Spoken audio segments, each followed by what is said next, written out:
Hello again, Struckweb. I am back with some more Torchlight Frontiers. I did record a lot of footage today from update 9 and I've still got some stuff to do, so there's still a lot of stuff that's to be recorded. I'm just gonna quickly disable this chat, so maybe I can even use some of the streamed footage if needed later for like a stream rip for parts of the update video. But so far most of the content from update 9 I've kind of covered recording wise. There are just some bits, some details I want to include as well. So today I'm gonna do some more exploration in regards to the contracts, just to see a bit of contracts grinding. And later maybe I can try and just do some leveling up in each zone with Wobby, just to see how the quests are, how the pacing is now that it's changed. But first I want to do some farming, so let's just pick this hero.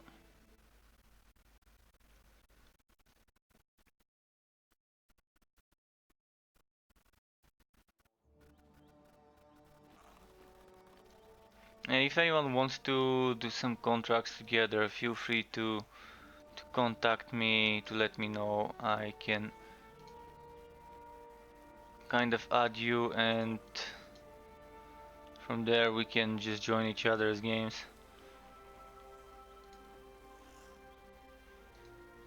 So okay, let's see what I can get. Got some stuff to sell. Some repeating already known recipes. Couple of those I didn't know. Weird.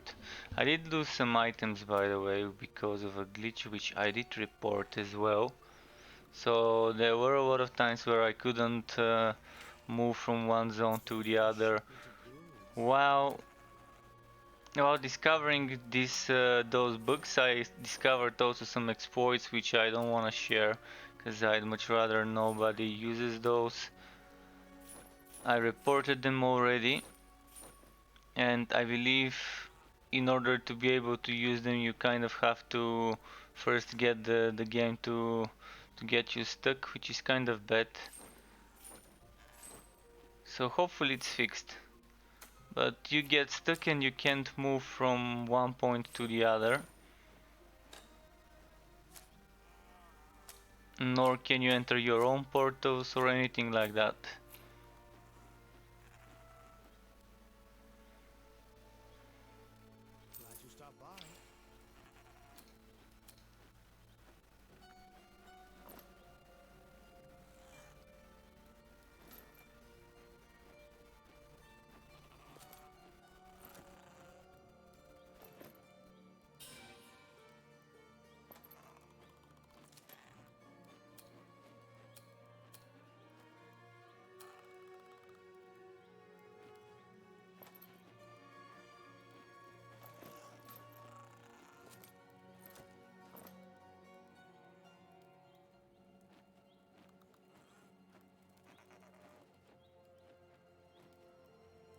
Okay, I'm just checking some stuff that will be for what we're about to do right now, for dismantling, for grinding into essences.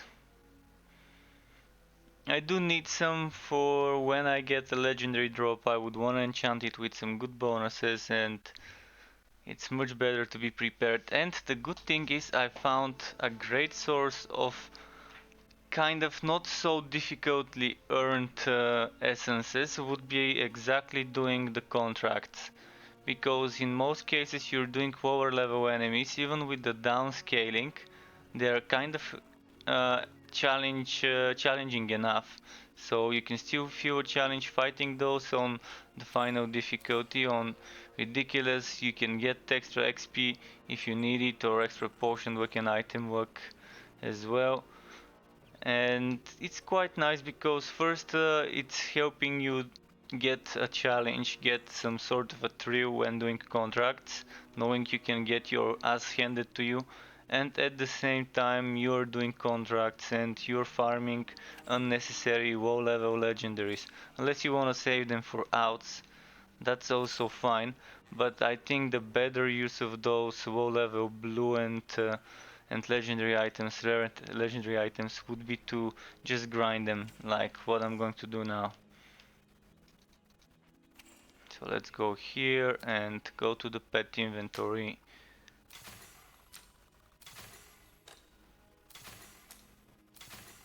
And those are the essences we will be needing in most of the cases. Sometimes if you get a level 50 good legendary, that's gonna be pretty nice. See here, I saved this level 19 legendary, maybe for outs, maybe for wobbies, and it has 2 enchanting slots.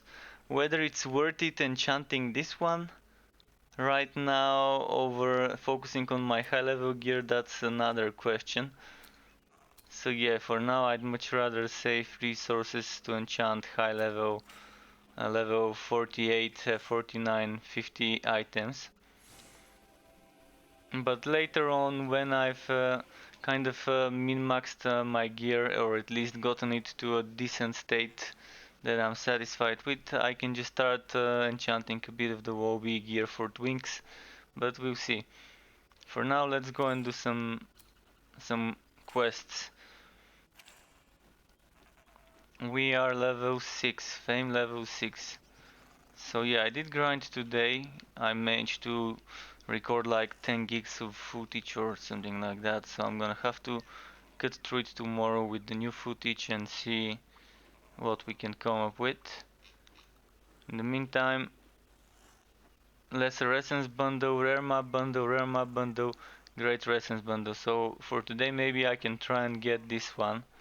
Fame level 8, maybe 9 if I can push my luck. We'll see. I can probably just go into different zones, farm different stuff.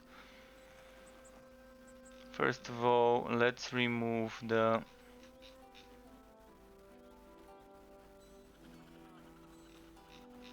I think that's fine. It's only showing me goblin ones, and it's only showing me ones that are neutral as well. So it's hiding the high-wit ones and the basic quests. There's something here. Apparently, dead gob foes. I did the one in the Restless Glade, although I did get glitched there. So yeah, let's go to Restless, no, to Dead Gob foes and see what we can do there. And remember that some of those missions reset each day if you want to do them.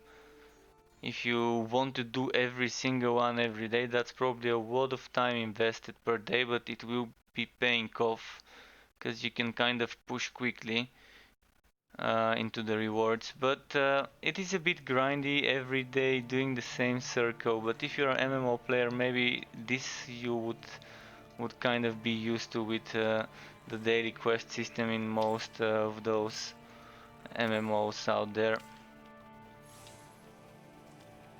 Maybe a bit more MMO than action RPG for this element, but that's kind of fine. It's not too bad.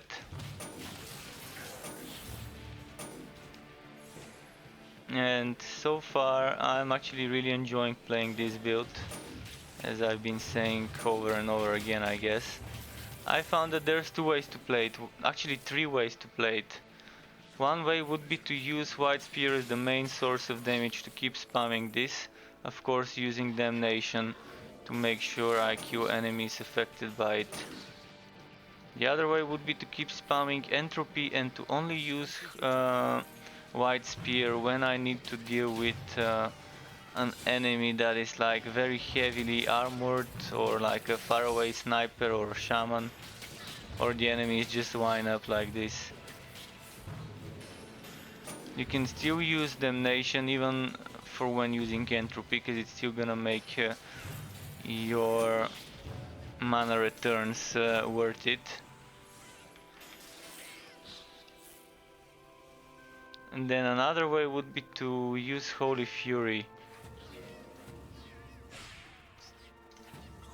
and just use Again, White Spear when needed for heavily armored targets or for some snipers or anything that's far away needs to be taken out quickly.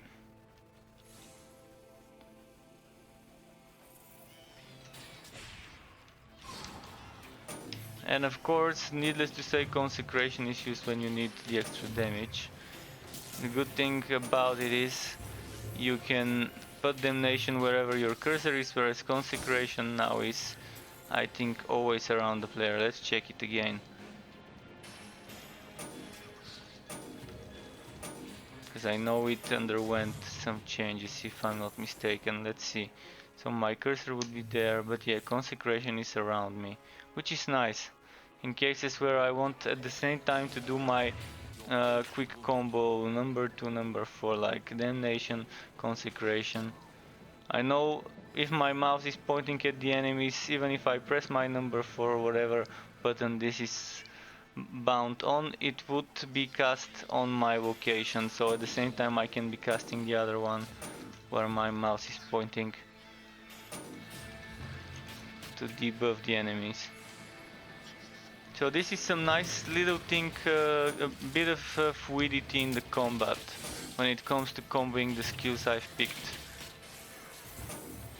And that's just as a first try to make a build with those two skills. That was my only rule when making this setup.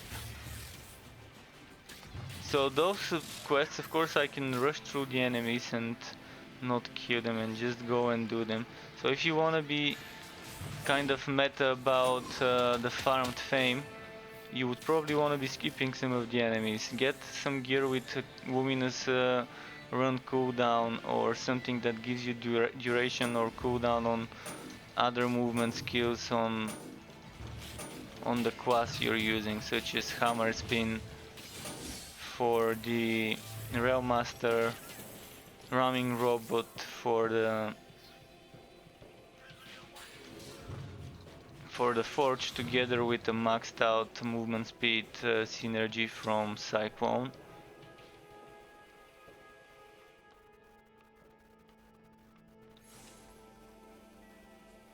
Because movement speed, if you care about time per run, movement speed is what you would be needing.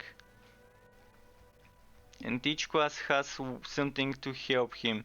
In the case of the Forged, since his one thing wasn't good enough, it's good to use another one as well. Just to get him kind of to not fall too much behind a mage and a Railmaster in regards to moving around the map. So yeah, from the Forge you have to use maxed out for 20% movement speed, maximum invested points possible into Cyclone, which is 12 levels there. And then you have to use ramming robot. Maybe something else that could give you movement speed on certain conditions would be amazing if you can find such gear.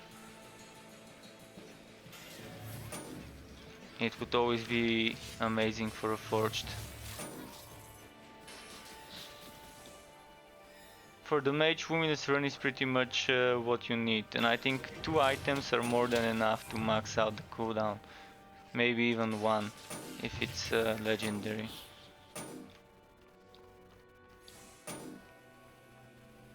With cooldown reduction for luminous run. Oh, and now the crit shrine. Get those crits going.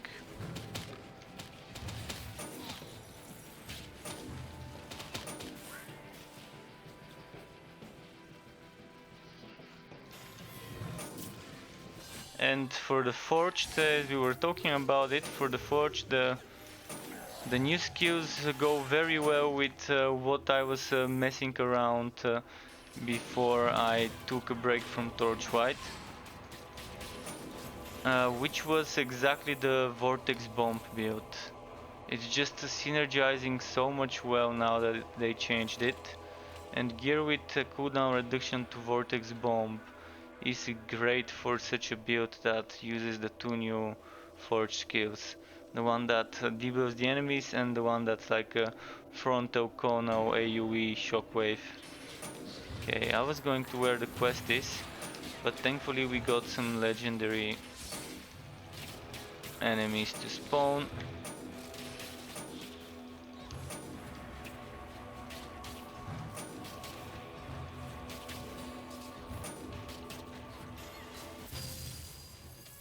Enter recipe, let's see. Which one would it be? Goblin Engager armor.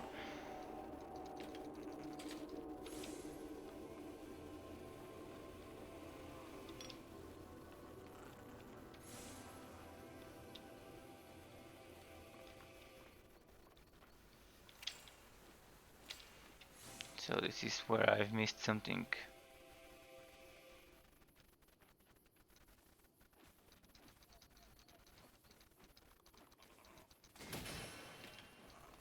There we go. Now the next one should be a bit forward then. So backtracking, my backtrack. A lot of backtracking. Backtrack stacking.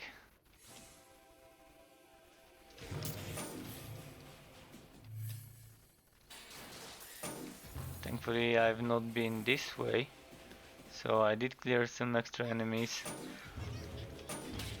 via this backtrack. Now what's gonna be here? I probably should not have hurried with using my Bane.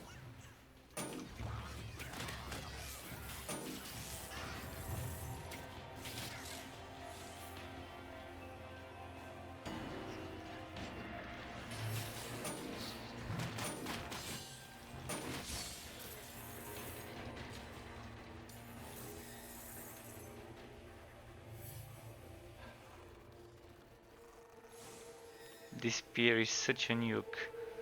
It's just wow.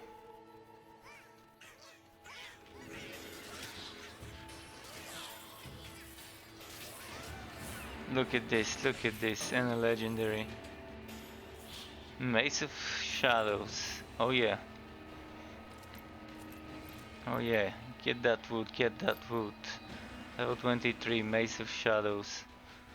Perfect for extra dust.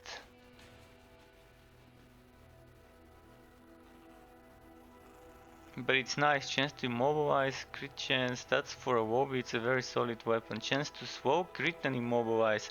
So not only can you swow them, but then you can also root them and then you also get higher crit chance. If only it had some enchant slots, it would have been probably a keeper for some twink farming.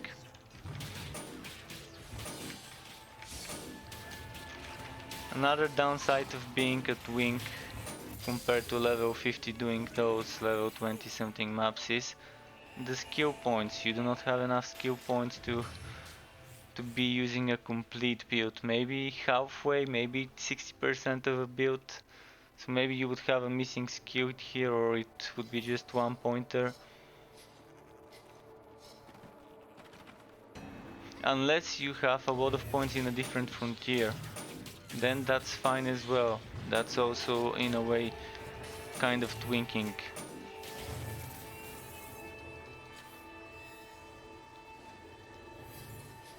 Because leveling up your one frontier higher before starting the other one would not be very wise XP wise, because at the low levels you would want that extra XP from the rewards of the quests of both frontiers for the first 20-ish or 20 something 30 levels of each frontier, because that would get you to 60 quickest, which is what you need to kind of finish a build if you don't use any side skills. So to finish all your active skills, 60 would give you what, 5 skills with 12 points in those. So you have your basic attack that gives you 6. Of course you can always get more. after that, but this is kind of what you need for the bases.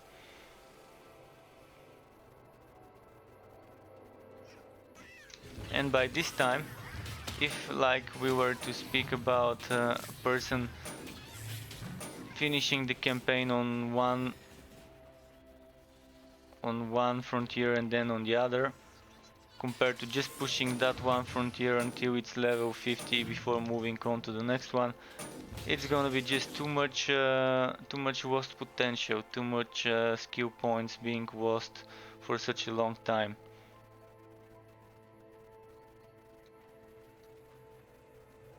That's why I guess it's better to just get 25, 6, 7. If you can 30 on one frontier, then go on the next one, get 30 levels there, complete the missions, and then start doing them level by level, level by level, or 2 levels by 2 levels, taking turns in the frontiers.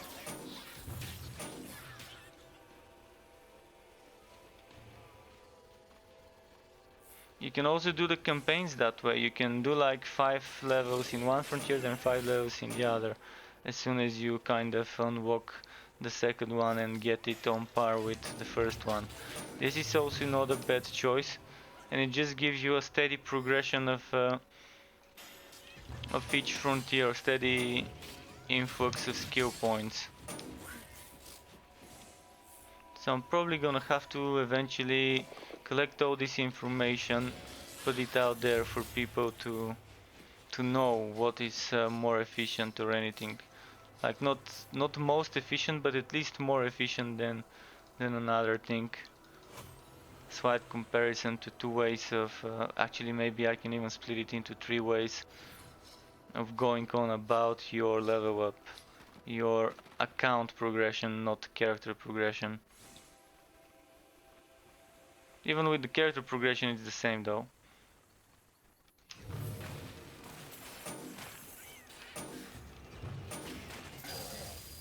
Oh, look at this.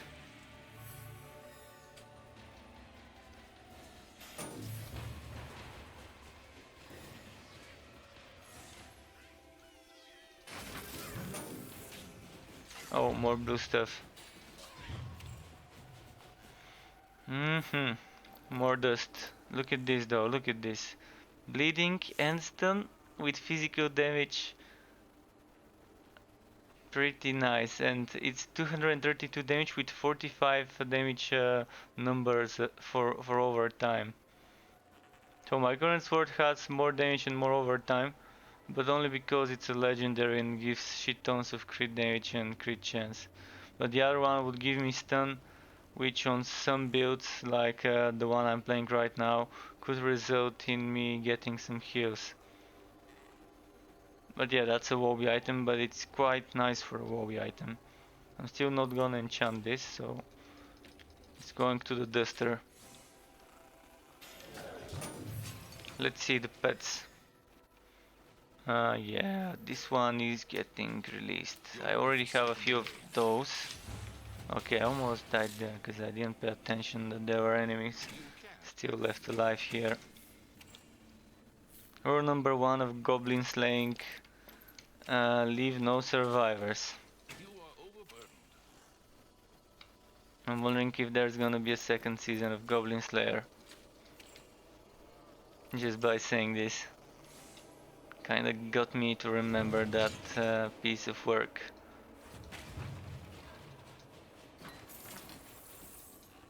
There we go, so let's... oh! Think I've got an incompleted quest here. Where? Seriously? Cauldrons, cauldrons. Oh, don't tell me I'm gonna have to look all the way to the back of the map. It should be in one of those side areas. Let's quickly check here first. What's this? It's a frying pan, not a cauldron, okay. Okay, I think there's places I've not been, and I'm gonna go and get this here. I think there's this zone here where I've not explored yet. Maybe it could be there. It's worth giving it a try.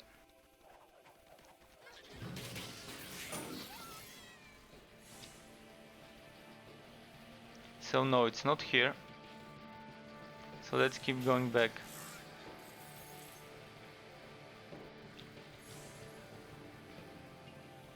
It's most likely one of those areas here on the side. Like this one, but similar. The one that has like a little tower or something before it.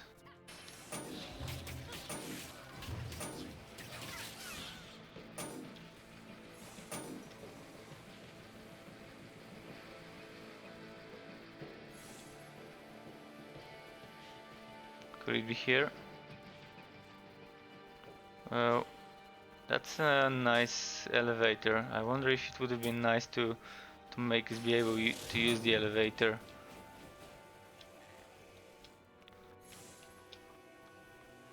So there's the other side area, similar to this one. Again, no cauldron here. Don't tell me it's gonna be at the end of the map or maybe missing. If it's missing, I'm gonna have to repeat the map, so that's gonna mean walk out, walk back in.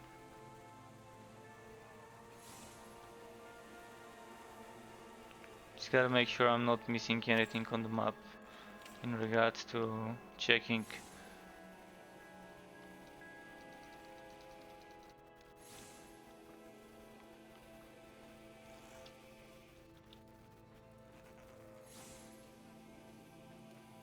Another one with the elevator and more moss rats, okay.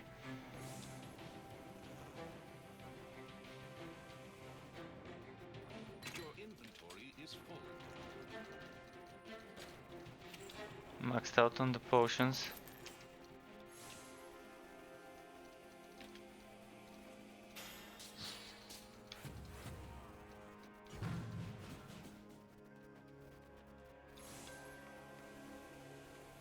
What about here? No cauldron. And this is gonna be at the start of the level. You betcha.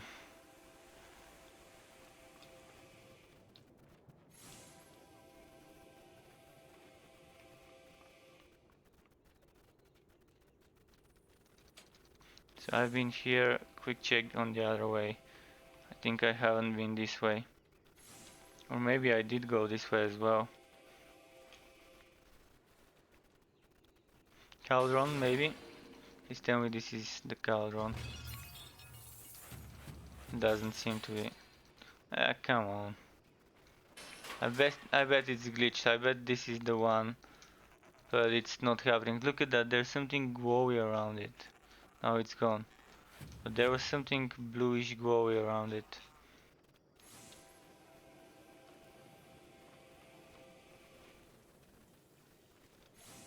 And there's no cauldron on this side. I wonder if I can hit it from here.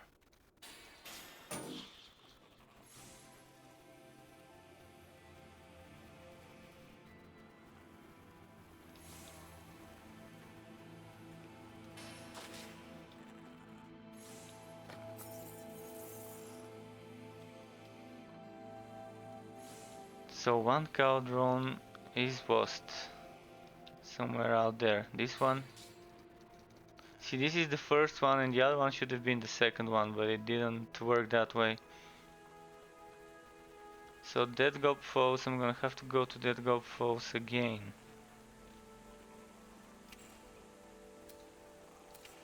Let's see.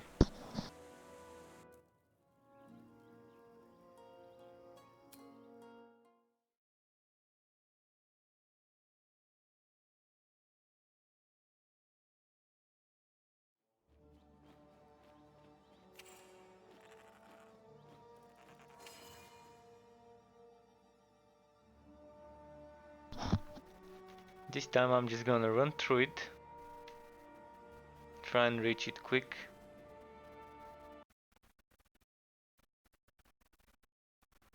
So I'm just gonna kill when the enemies are kind of in the way.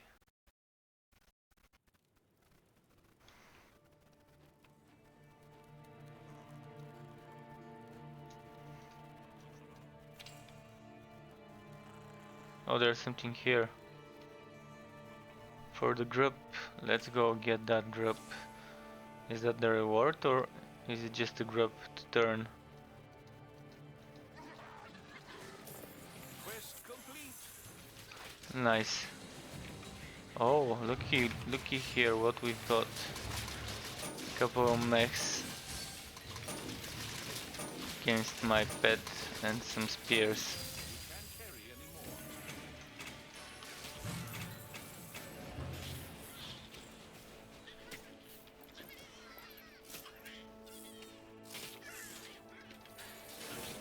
Your pack is full.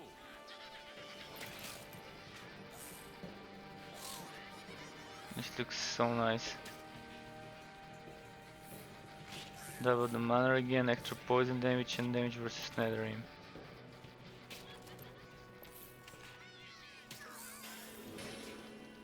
You are overloaded.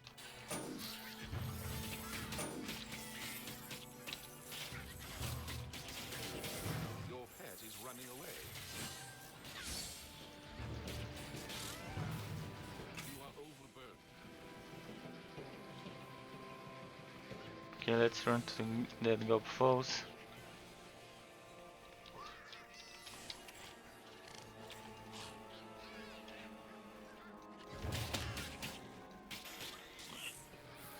No, come on. That's a nice kind of trolling from the game.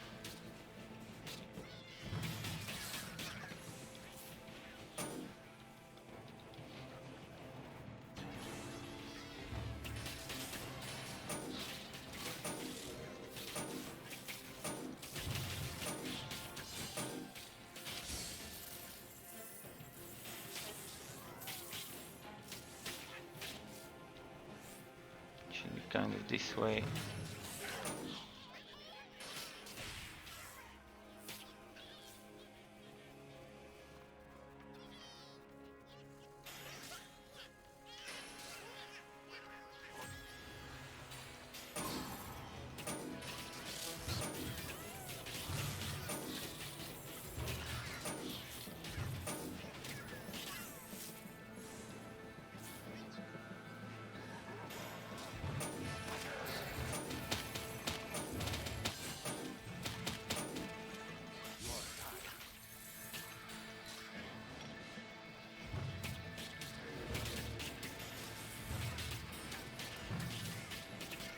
Okay, pretty nice.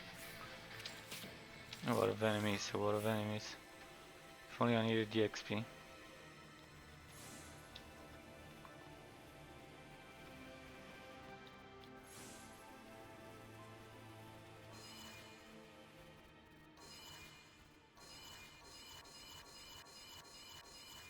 Your pet has arrived.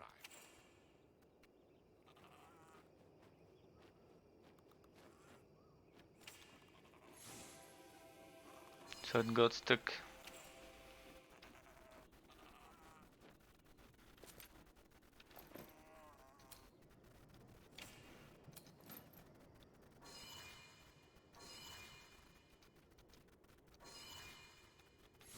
This bug again, this annoying bug I've already reported. So now I just need to get some enemy to kill me to be able to try and fix it.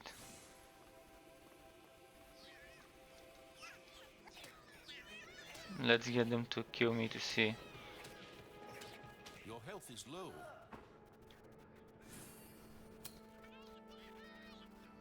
There we go, you see? It should be fixed now, but the problem is I had to get them to kill me. And now it should probably be fixed. If it isn't, then yeah. No, it's not fixed. Well, now you kind of can kill without worrying about dying here. So if this happens to you in a dungeon, you can kind of exploit this, and that's not a great thing.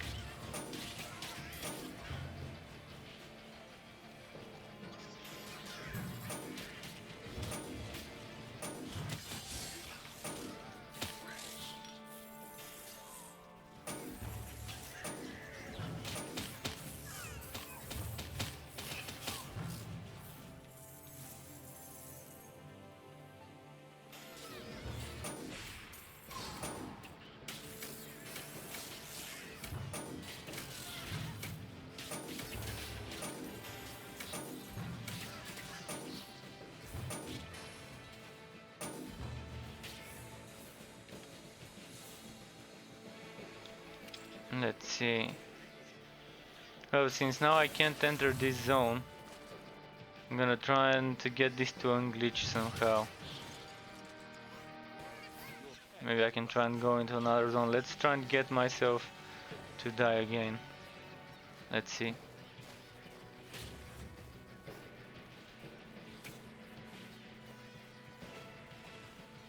Are they not attacking me?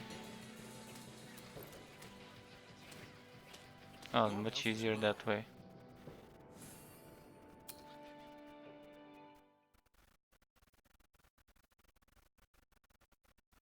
This time it's working. It's actually resurrecting me in the town, I think. So we got it to work. Now I know my gear has been saved. Instead of having to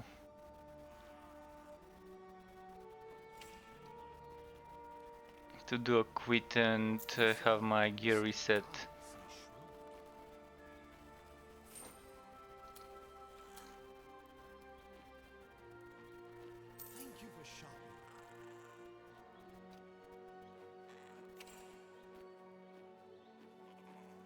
Okay, let's try and go there again.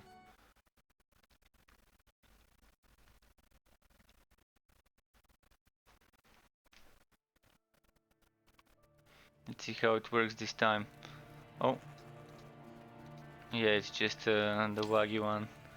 So now we have to reach that gob falls. Hopefully this time it doesn't glitch around. If it does, I'm gonna try and get it to unglitch again after dying a few times. So the main thing would be probably not to kill all the enemies, because I might need them. Thankfully they respawn here. Wrong place, wrong place. Your journeys are Oh beneath boy, this was like a swap in the face. Let's see. I can revive here.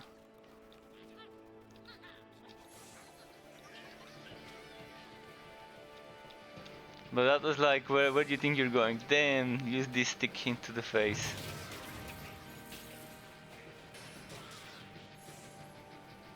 Yeah, I can kill some of them, just gotta leave a few alive.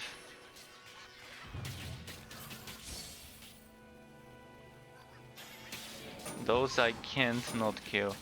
Kind of have to. Because they might drop some good wood, something worth keeping for the grinder. Let's see. A recipe. Something I've already got, but still. As long as it's dropping those recipes, I'm gonna be fine. Because eventually, sooner or later, it will drop the ones I need.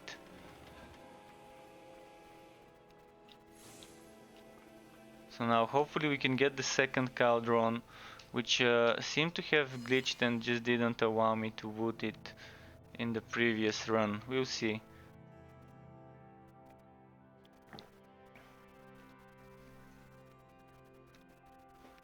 So, since those reset every day, if someone really wants to keep pushing, probably that's what they're gonna be doing. I think one of the best methods would be to take them all and only do the ones that are quick and easy to do. Go from zone to the next in order from the lowest level public zone in each frontier to the highest. So in this case it will be from this one to this one to this one, this one, this one and that one. And in the other case would be this way, this way, this one, this one, this one and finally that one. Just going to each one, porting, taking the bounties, doing not the bounties but let's call them the fame quests, then doing the easy ones, and if there's something that would require like a long dungeon run or something, just move on to the next one and just then finish the leftovers afterwards. I think this would be the quickest way to get fast fame. Because there are some quests like this one, Goblin Fire Dancers, or just killing some sort of 200 goblins or 200 hivits, or collecting stuff that drops even in the maps. So picking up all similar quests would be better before going on and doing dungeons and stuff, because you might have stacking things that you could complete multiple quests of in the same run. For the ones that are not vocation specific and certain boss specific and so on. So maybe this would be worth testing out sometime to see if it really would be very fast fame XP. But for now this seems to be the most logical way of going on about it if you want the fastest fame possible.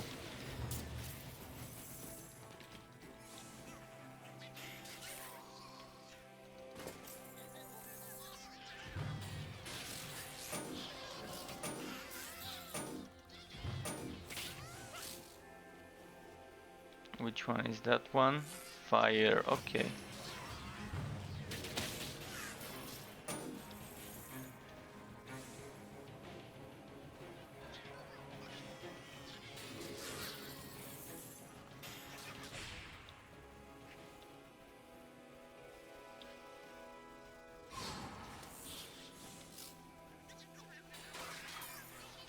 Okay.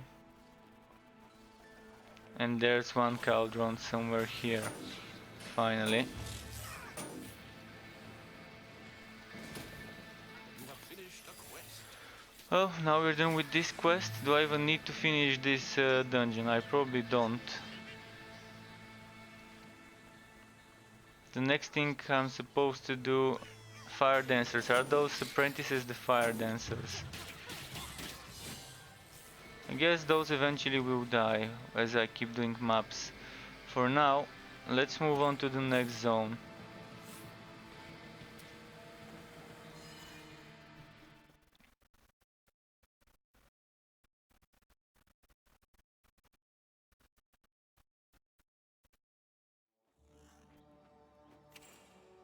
So we did this one. I'm thinking this one was also done, unless it reset already.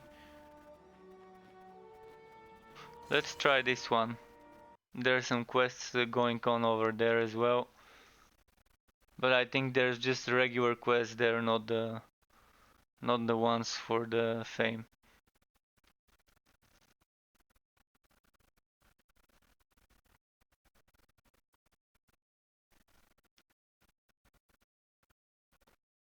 Right, it's taking a while. Okay, there we go.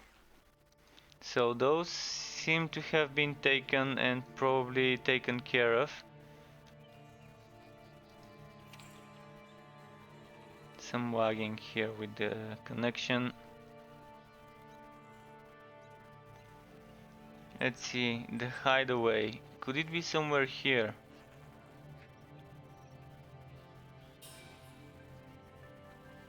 White Wolf's lair.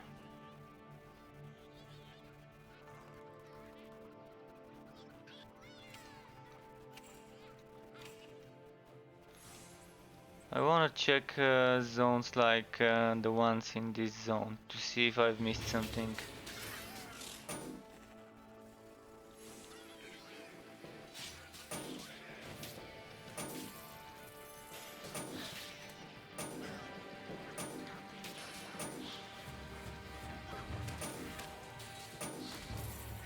Okay. Quest finished. So, let's go to Goptown. I wanna see something there.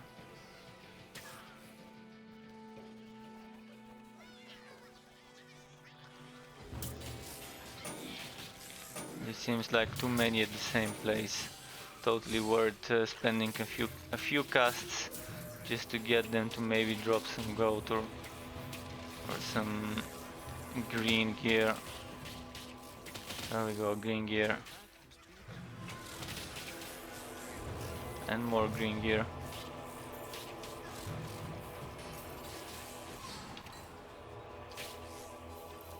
Need mostly green and blue for now. I wanna stack up solidly on green and blue essences. But for now I'm not farming for essences as much as the fame though. So let's just leave those. And check Goptown.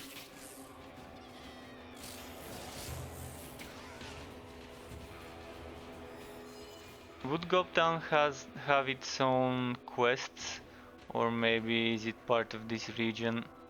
We'll see now. I also forgot where Wide World was. He was somewhere with the hidden stash, maybe.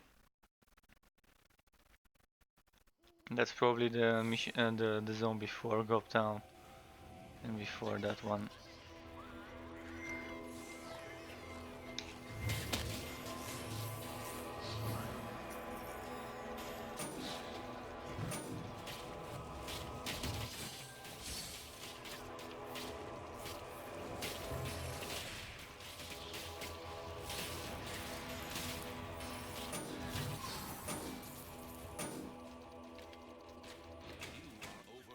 All right.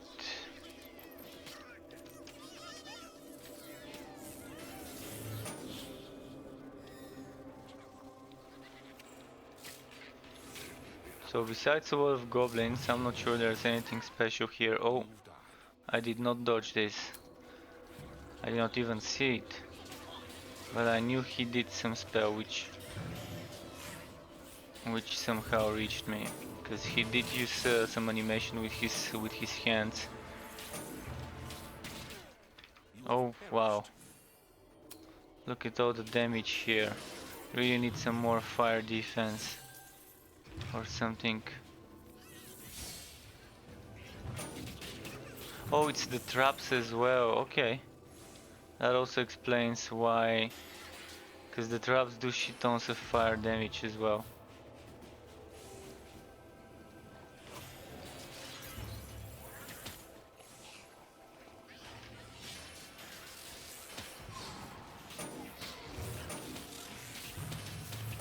I'm getting all those spiders quickly. Now we've got an army. Come on. Come on, little spiders. Itsy bitsy in their faces.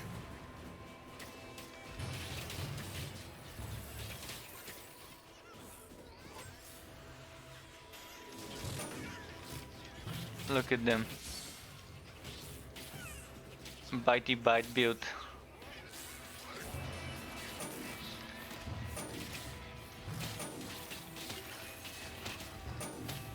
And look at those stinging spears. That's a lot of stink and a lot of bite in this build.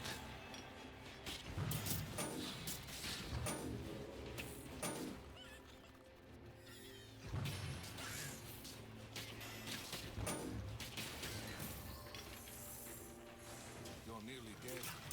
Oh wow, this trap. The fire trap, okay. So there's another one there.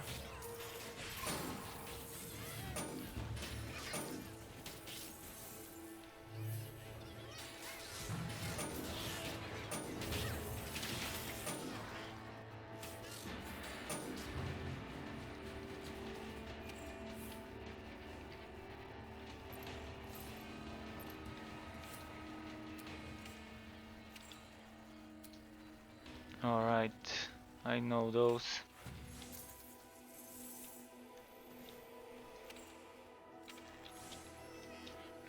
So I'm not seeing anything questy here.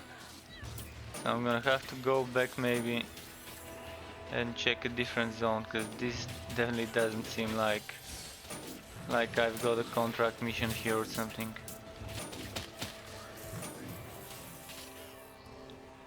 If I did, I would have already found. I wanna find the hideaway. It's probably somewhere in one of the first turn zones, and the ones here. And the more towards the quote and the travel point. So Travel's Buff or Imperial Battlefield is what I'm missing. And somewhere here it's either the Haunted Cemetery or in Gobskill Canyon or in Gobtown.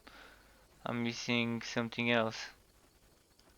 So one of them would be the hideaway, the other one would be White Vault's lair. Maybe the hideaway would be here, so let's keep going until the end, until the boss of this map. It's definitely gonna be a different zone.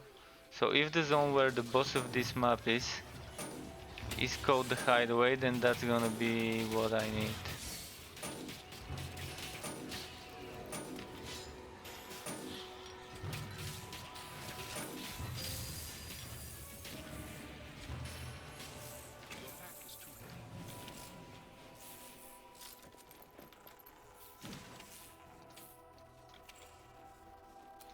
and already going to the part where I destroy white gear.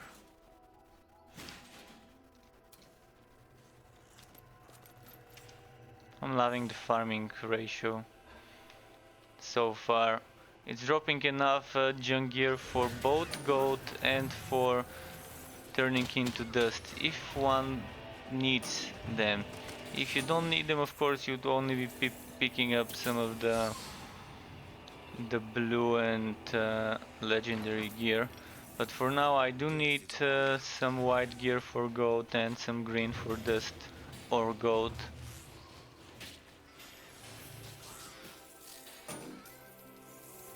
And if the gear drops as often as it does, the legendary, a crappy low level legendary is worth selling for 100 gold maybe.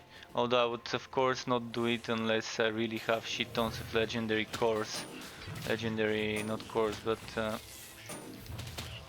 uh, dust particles, what's it called? I don't see where it's written, but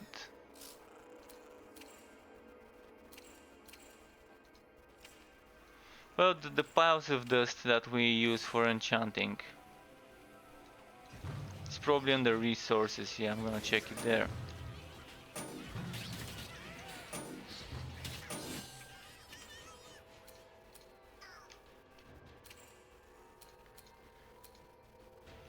Essences, yeah, I keep forgetting the name of those.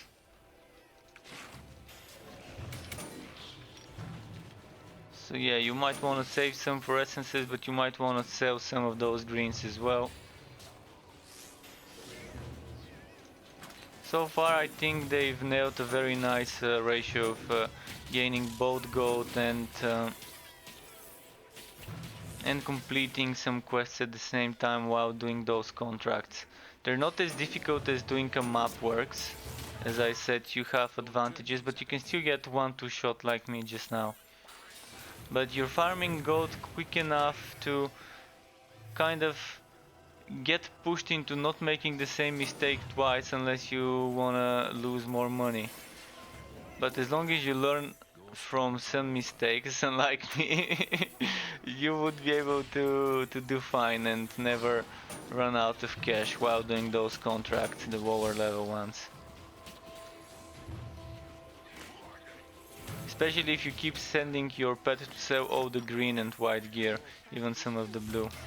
That way you would definitely not run out of money for revives, unless you die every second, like I almost just did.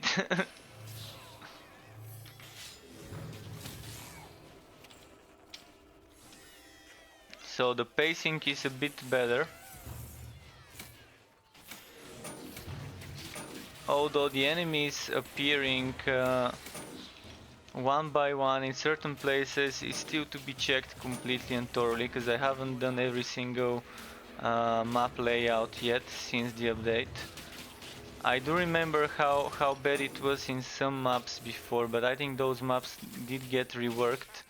So now the enemies don't seem to be spawning one at a time in a consecutive 6 spawns per se, from the same exact spot as it used to be on the Eerie Grove before. Just for an example, some of the goblins appearing from those empty wooden trunks, so they used to appear, some little stabby goblins and throwy goblins used to appear like 6 or 7 goblins one at a time, which was very flattening for the speed of the run. If you were doing fine and then at certain places where those were placed, you would kind of have to either stop or skip those enemies. If you stop, you have to wait for all of them to come one by one, and I've actually written them feedback about this long time ago, so maybe other people wrote them feedback about it as well and it got reworked.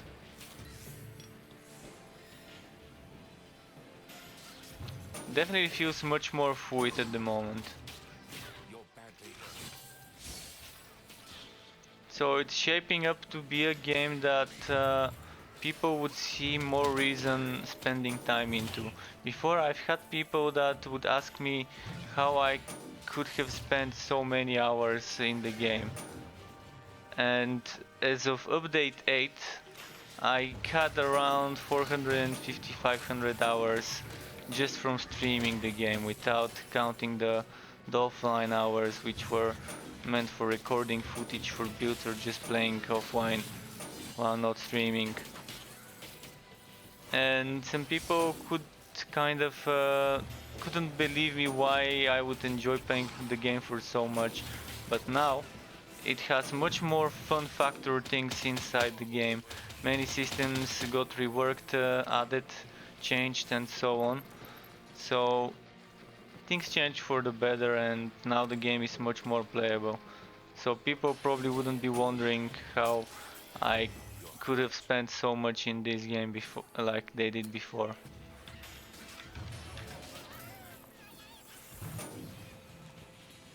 There's definitely some nasty bugs and some nasty things I still don't like about some aspects of it, especially the bugs that prevent me from saving my character progress and rolling back on some items. But though those are normal things for an alpha. You can't expect an alpha version of the game to be as polished as a released game, even as polished as a beta. So what's this area called? Please tell me it's the one I needed. Deadly Arena. No, I needed Hideaway. Well, I'm gonna try some of the other zones of this map. For now, let's try and survive this fight without needing to rest more than 2-3 times.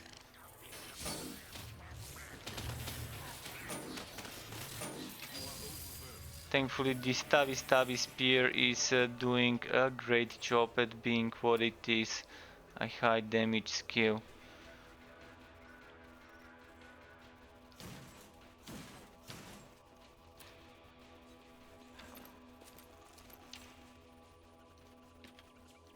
More recipes.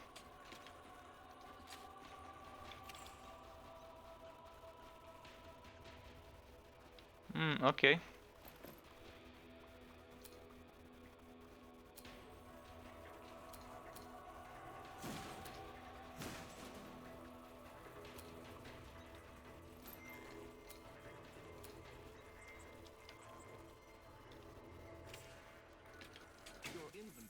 I'm gonna go to my base quickly. Yeah, I hurried with picking up those.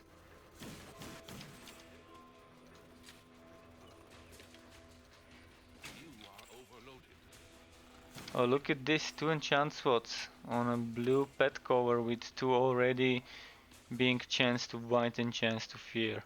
Add chance to block and maybe chance to freeze or swallow.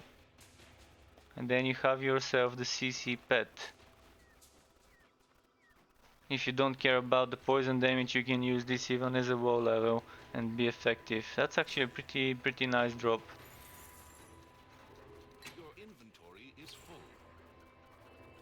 So yeah, this is something you would like to keep. If you're level 16 and you get something like this, fear on the highest difficulty is now something you would want. Before we used to run away from fear like the plague, because it used to mess with the DPS, it used to make enemies go away from your AoEs, from where you're shooting.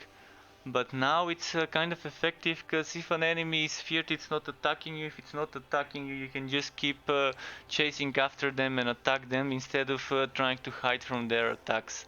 So fear builds currently in the game would be actually very useful for ridiculous compared to before. Before I used to advise people stay away from fear. You don't need it because most things used to die so quickly before.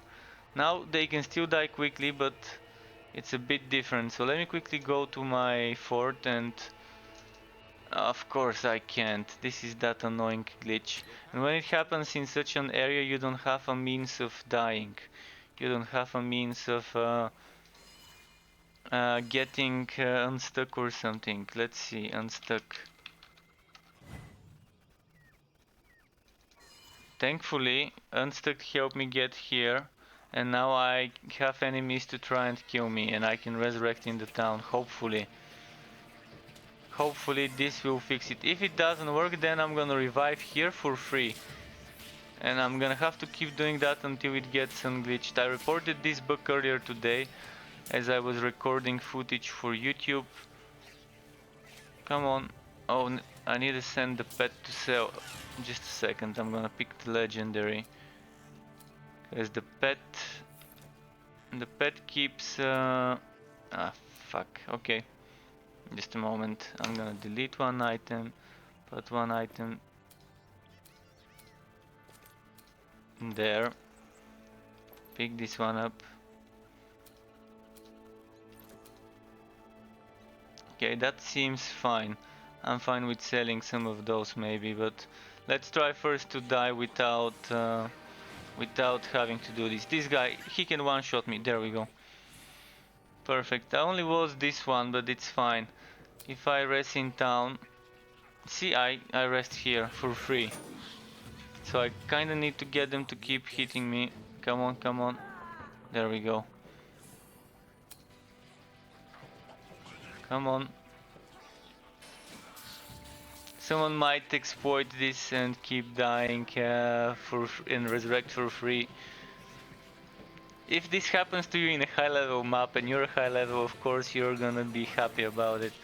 But it's annoying because look at that, I can't go to my fort and I can't go to Travel's Point. I can't travel to different parts of the map.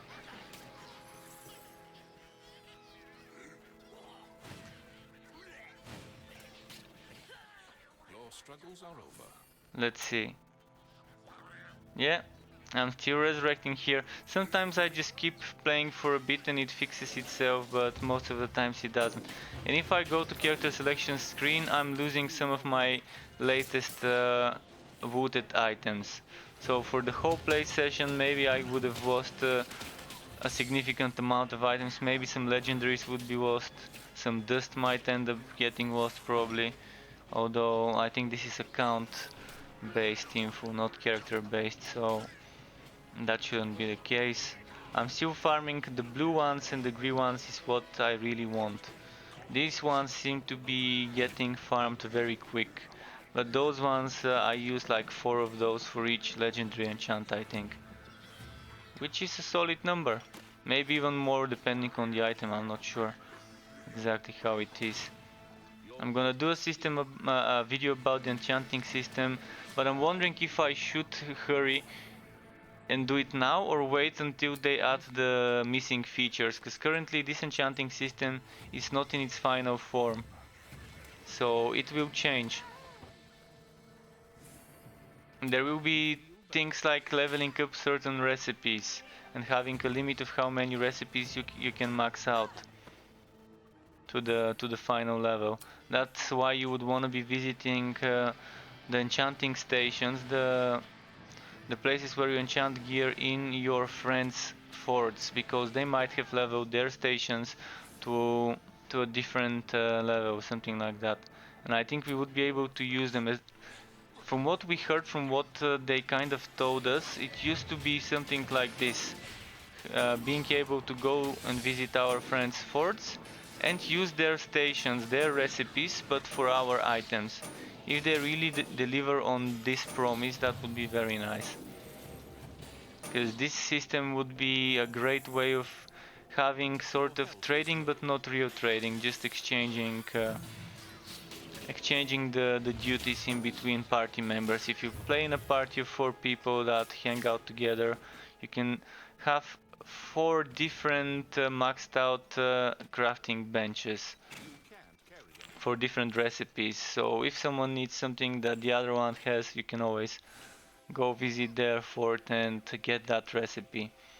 Another way to push people into playing together instead of just sewing would be adding this promised feature to the enchanting feature, to the enchanting system. And see, this still isn't unglitched. I'm trying to get it to unglitch and to actually res me in the town so I can save my drops. You know what would hurt more? If I get some good legendaries now and I end up losing them. Might as well just send the pet, sell the gear, get the gold, because at least it's something. It's better than nothing, having gold instead of essences.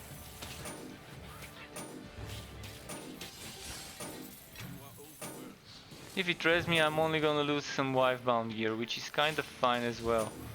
I don't think I've got much blue wife-bound gear at the moment. You can't carry anymore. Okay, let's get them to kill me again. Come on, kill me. Oh, the pet is killing them. Okay, there we go. That should be enough to kill me. Let's try a few times. No, didn't work. You've perished. Oh, and it showed me like there's someone next to me, but but there wasn't. I see this adventurer's work. This is interesting. I'm receiving adventurer's work while I rest this way. Look at this.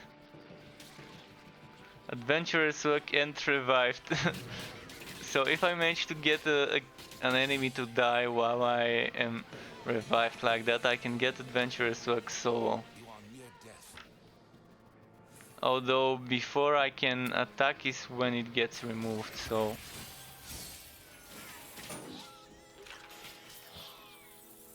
Okay, this doesn't seem to work. I'm gonna leave some enemies alive and...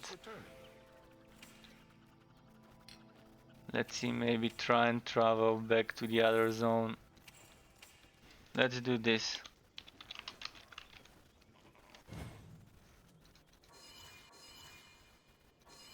Can't travel.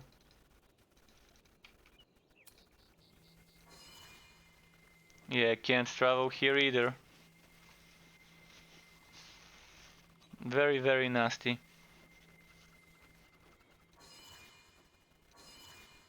Okay, well, last thing I'm gonna do is just send the pet to sell. I've heard in some cases my inventory needs to be emptied to get it to at least unglitch.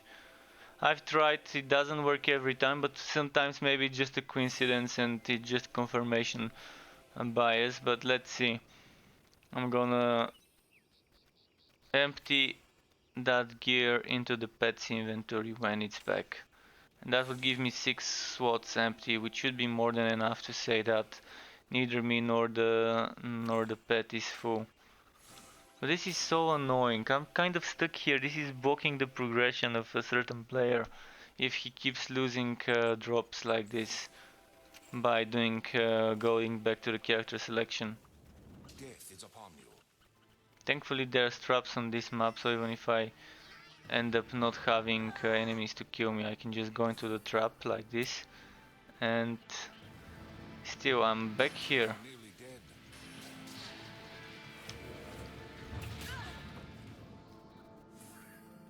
And still it doesn't want to resurrect me into the town.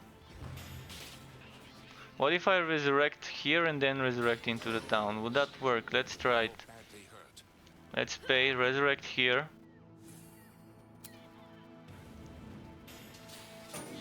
And now try to resurrect at the town.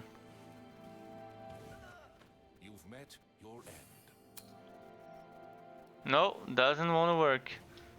Oh boy. Hashtag alpha things. Let's put this into the stream just a moment. I'm gonna type it. Actually, why do I care if they kill me? Let's do that.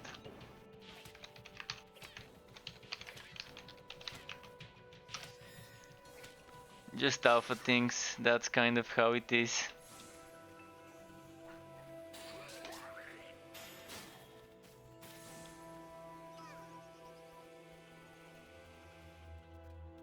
Your pet is back. Chest, the pet is back. Okay, now it's time to do the testing. 6 items. You're close to dying. Come on, give me. Get me gift. Come on. Your health is low. And They're trying to get me wrecked, but my pet is protecting me. Come on, Shaman, do that big bow again. Come on. You are wounded. It went past me and it didn't do damage. What? There we go. Reviving town. Fixed, maybe.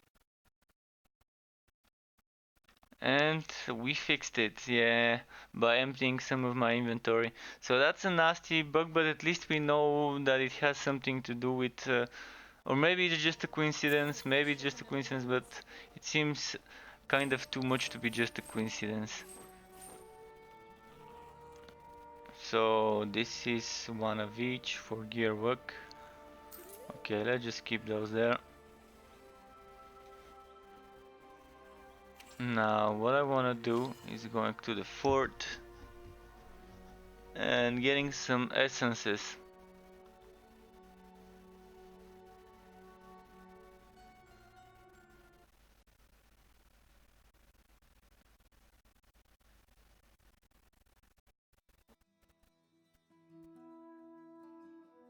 Still loading, come on.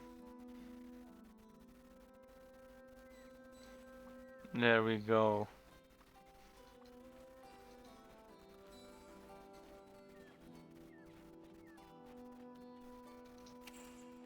First of all, we need... This is an essence, this.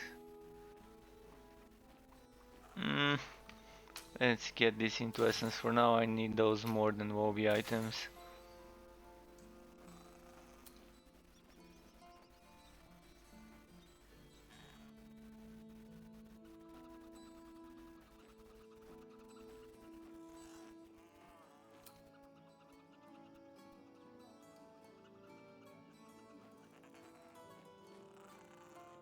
I'm actually gonna take this one and see what is available currently on my recipes for this. So, if I were to do this, I can get poison damage bonuses, shock and cold damage, critical strike damage bonuses, and physical damage and crowd control.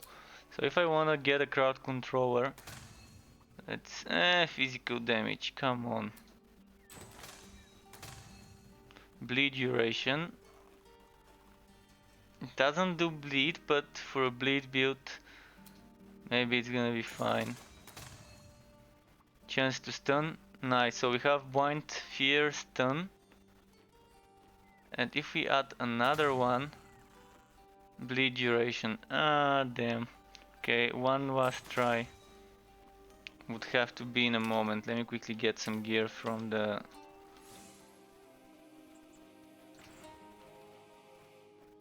So, energy cost for Absolver, Poison and Fear.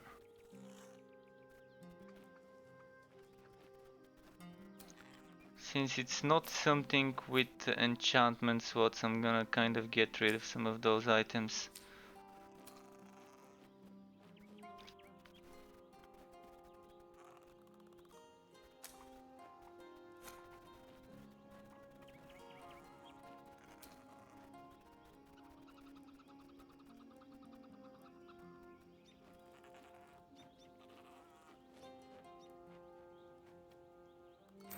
I also have gear here that is probably also good for certain stuff. What am I using here? Entropy 20%, energy cost for Holy Fury. Yeah, I'm not gonna need this that much. This is good for Wobbies, but come on.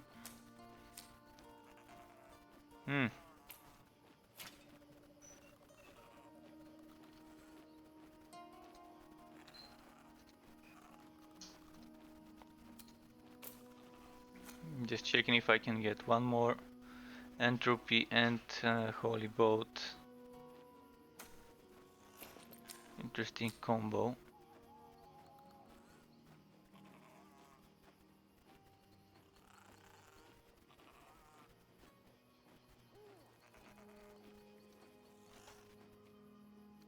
Alright.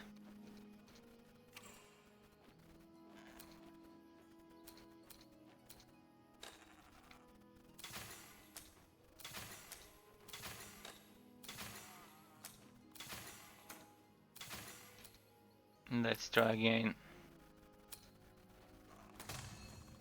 Ah, no. Well, we got twice the bleed duration, so on a bleeding pet that's not gonna be bad. Like this one. Because if he's stunning enemies, if I can get later, I can try and get this to become stun, chance to stun. For now, I'm gonna have him do bleeding with extra crit chance and crit damage, but one of those will go temporarily, just for now, to see how it goes, just to have that extra blind and fear and bleed duration. He already has 45% chance to bleed, so some duration won't hurt him. I also have some new ones. I forgot where I put those. They might be in a different character, but I had some new ones that do seem to give decent bonuses.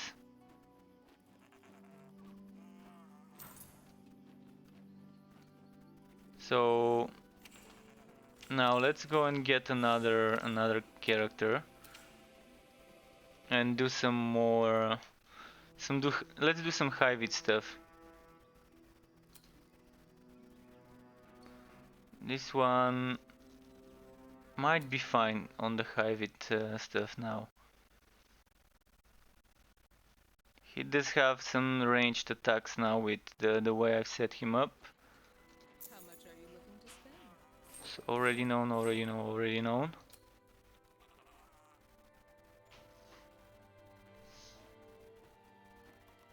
Okay, money wise, I'm gonna need to sell some of that. This is great for a Wobby, by the way. 8% crit chance for a Wobby from shoulders. This even on a high level character, if you really need that crit chance and are fine with sacrificing some defense, would be nice. But now there's things like enchantment. So if you find something like this with enchantment slots, it will be a keeper even though it's blue, even though it's level 19. Because if it had 2 slots or 3 slots for enchantments, that would mean I can add plenty of other stats to make it as powerful as a non-enchanted legendary, even more powerful. So this, ideally I would have kept it if it had enchantments, even if it was just one. For now, selling it. This is interesting for a Vortex Bomb build, which is kind of what I'm using at the moment. So if I can get it to give me more steam per second dissipation, actually I need less. For Vortex Bomb I need less of this. And this gives faster cooldown, so I need to get this to have chance to stun. If it has chance to stun, I can benefit a lot from it and maybe some HP. I'm fine with losing steam per second dissipation, I'm fine with losing the ramming robot damage, the physical damage as well, although I can probably get some more damage from enchantments. So this will be good to try. In the meantime, we're going to the high vid frontier, and let's start from the first one and move our way upwards. If a quest gets too complicated to complete, I'm just gonna move on to the next zones. It's 10:30, so I've got some time, probably a couple more hours of streaming.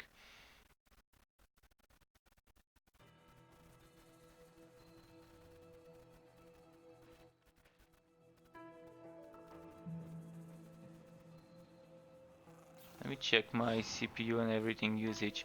So currently Torchlight Frontiers is only using 14% of the CPU, 12% of the CPU. Before, with my old i5, the game, when I run the game on this kind of settings, in, mind you, that's not my native resolution. My native resolution is this is my native resolution, this one. 2560 by 1080. This is my native resolution. So on 1920 by 1080, This used to take me like 50-60% CPU sometimes before. It used to go between 30 to 50-60. Now it's much better, but it's a huge difference. And this is allowing me to at the same time be streaming in 1080p from the same computer. So there should be less delay than if it was from like a capture card. But the game still has some issues when it comes to connectivity, when it comes to netcode. And you're seeing this, all that is related to some sort of, I'm not an expert to tell you why, but it's something to do with the online play probably. Why this glitch earlier was happening, why I couldn't travel. And why it keeps happening. I seem to kind of get walked up into zones where it's just me and no one else can join those zones. As if they're like unexisting, non-existent zones just on my local drive or something. Instead of me being on the server. But that's not what's happening, that's just how it feels. Because I've never seen another person when I glitch and can't travel.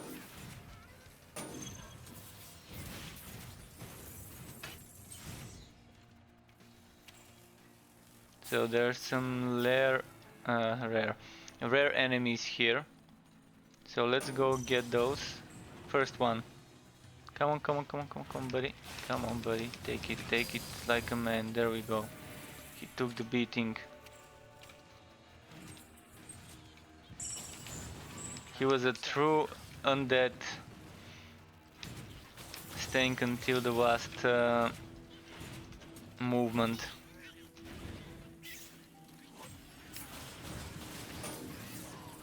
Let's see.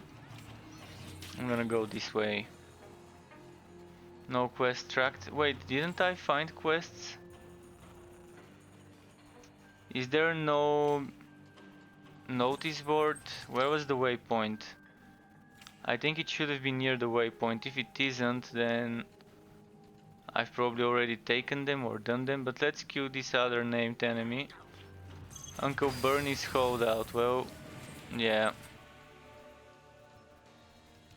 I think he got toasted.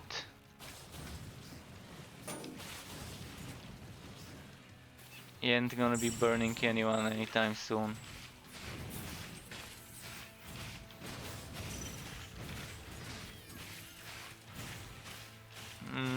Come on. I got stuck here for a moment. There we go.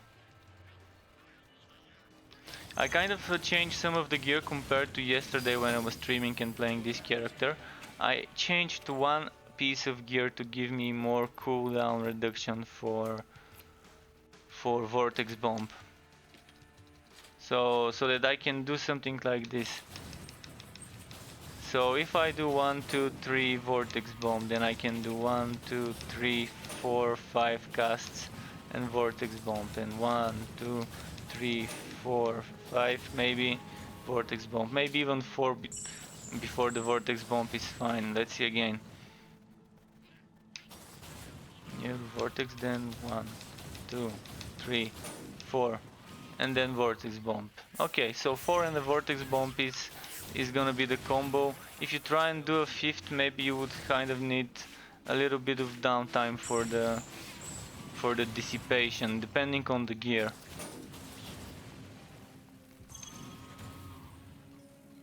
But you want to be using the Vortex Bomb as soon as it's ready, and hopefully you want to be stunning the enemies and have your pet help you with the stunning, so you can keep healing with this, with chance to heal health when hitting stunned enemies. So you don't even have to kill them, you just have to hit an enemy that is stunned. So ideally you would have this one on your pet. It will be amazing synergy. So you would have this on the pet, then you can have stun duration and stun chance gear for the pet and for yourself. And it will be a wondrous piece of build, especially if you combine it with shock or something else like that. Maybe there would be a more stun oriented shield. As I said, I really want to see a shield that instead of bind on block can actually stun on block. Like a spiked shield. or let's not say spikes, but something like bunty parts sticking out from the shield every now and then. Something like animated legendary with specific animation. When you hit, there's a chance from something from the shield hitting you back and stunning you. Imagine a shield that opens up and gives you a punch in the face on a spring, like from those cartoons, and then putting this back in the box. It's like a jack in the box, but instead of a jack, there's just a punch on a spring, a punching glove on a spring, just to make it clearer. So that's gonna be an amazing shield.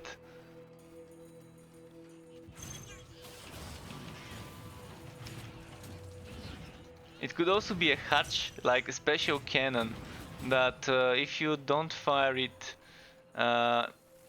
for a few seconds, let's say for 15 seconds you haven't fired your cannon, so I haven't used a single cannon skill, then this hatch can trigger each 20 seconds or so, stunning some enemies nearby, just punching a big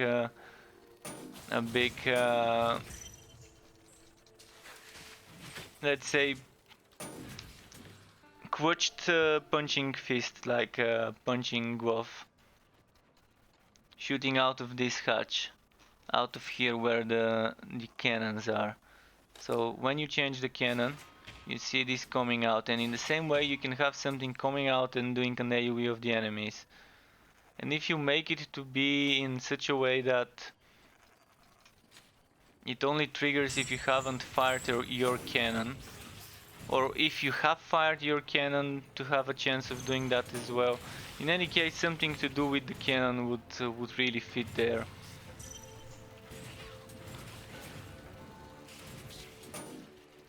But I think to balance it, it would be better if you do it in such a way that involves not using the cannon and just it triggering because you haven't used it.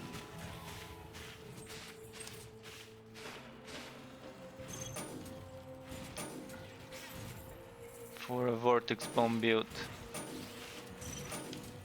For now, this build is much better than it was before. Before it felt a bit bare. It felt a bit naked as a build before. Now a vortex bomb centered setup has the things it was missing.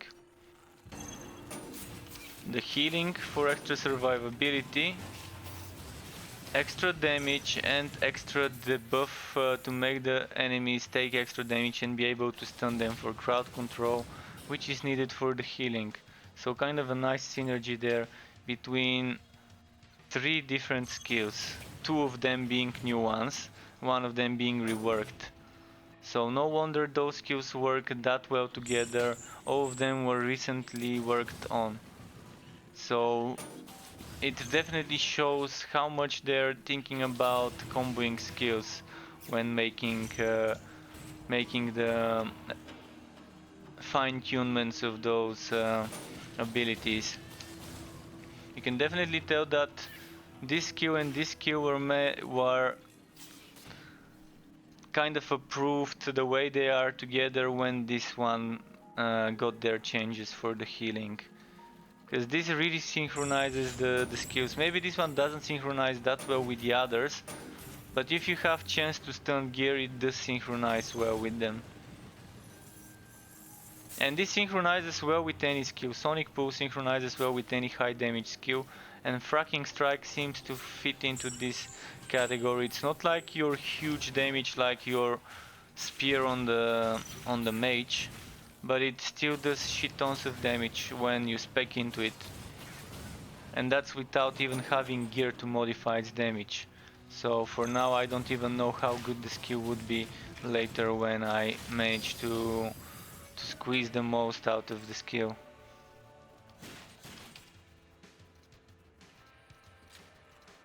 Your pack is too heavy. So far,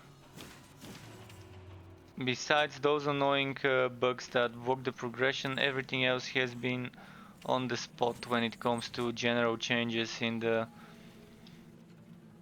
in the balancing and with the wood system and the enchanting system as a system that's new to the game. It fits very well with the changes they did to the drops. So they definitely thought about how adding new systems, new things into the game, reworking the crafting of the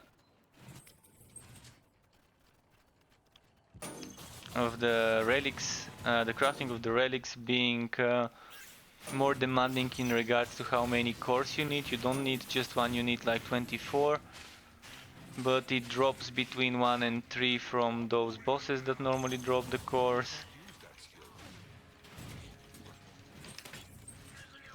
And you get cores from the contracts at a steady pace as well, so they've also considered that when tweaking the drop rates of stuff.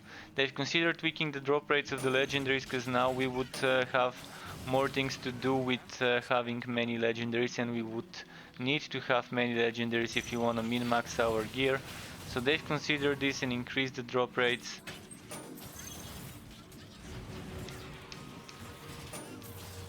Because now just getting a plain basic legendary will be good, but it could be better by getting a plain basic legendary with enchant slots or a min-maxed legendary with enchant sockets, which would be the min-maxer's dream, to get a proper well-wrought weapon with 2 or 3 extra slots.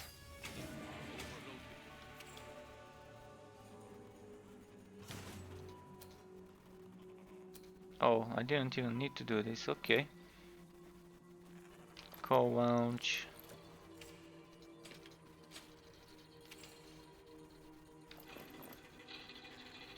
Steam dissipation, chance to slow.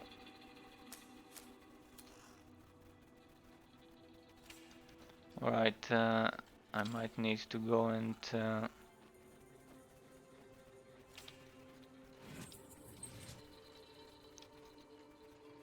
I'm gonna need to go and get some gear dismantled.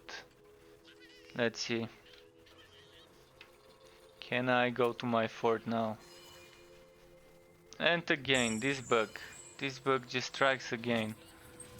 This is just great. I can't do anything. It's kind of annoying, but there's nothing I can do about it besides losing items if I want to quickly get rid of this bug. This is the only solution, losing progress, because you roll back to anything you didn't get before you started this map.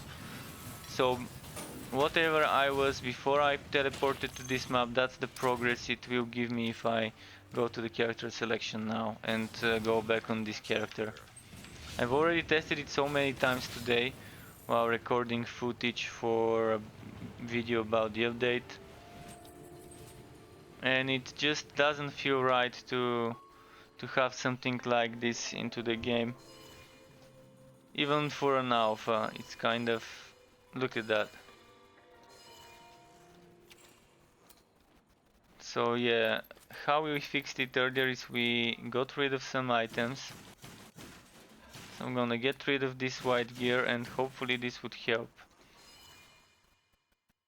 There we go. See, this being related to how full your and the pet's inventory is the worst of all of it. So this in a way managed to connect the traveling to the inventory space. I'm not sure how in the backend this is connected, but it's amazing. This is just something that I don't even know how it's happening. I'm really curious to see what was the reason for this to happen. Let's see, can I visit this guy's enchanting station and maybe get to use some recipes I don't have in my own? Can I feed his tree? I'm gonna give this guy some gearwork. Oh, look at that, that gives you a gearwork when you give it to the tree, really?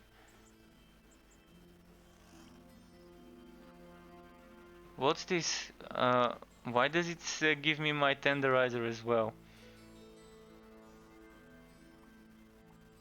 So that's based on what I give the tree, it's gonna give me a buff maybe. Let's see, let's get that 10% gearwork.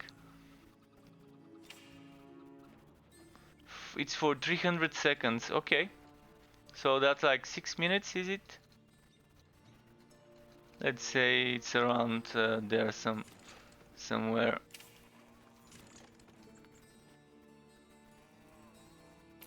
Can I use his storage and craft via his reliquary? That's interesting. And let's see his enchanter's outer. What can I enchant? This one gives me health currently. Do I want to change it? I don't actually. I want to keep it that way. Faster cooldown for vortex bomb.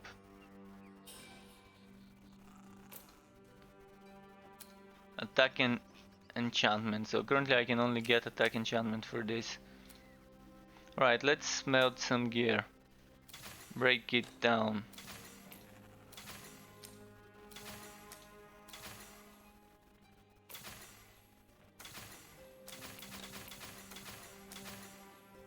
So the blue ones would be the ones that are the slowest to get, and you definitely want to be salvaging as much blue gear as you can. The rest would be the ones that you get much more of.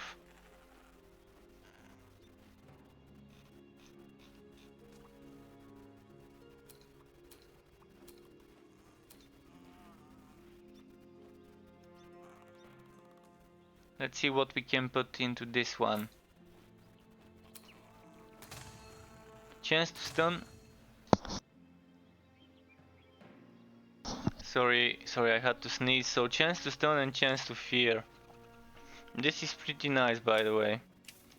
This is already great because it gives you chance to stun, chance to fear, faster cooldown for vortex bomb, and a little bit of steam dissipation, which is nice because it's not giving you too much steam dissipation, which is the worst thing for a vortex bomb build is to have too much steam dissipation, unless you really want to be spamming more often those fracking strikes. So unless you want to be able to do 5. So let's see. Vortex bomb and then immediately 1, 2, 3, 4.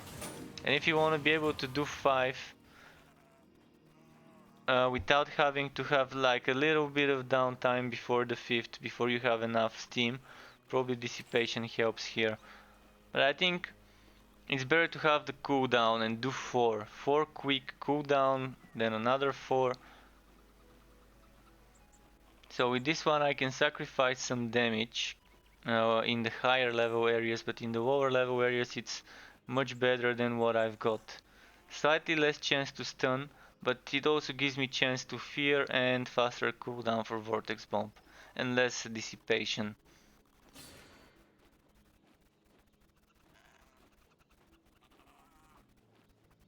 Let's see if I can squeeze some more DPS out of something else.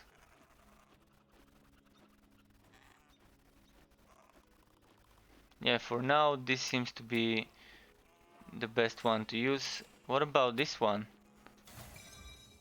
An extra recipe. Alright, let's go do some missions. So I used this guy's enchanting station, which was with his recipes. What can he do for my goblin or high-wit armor?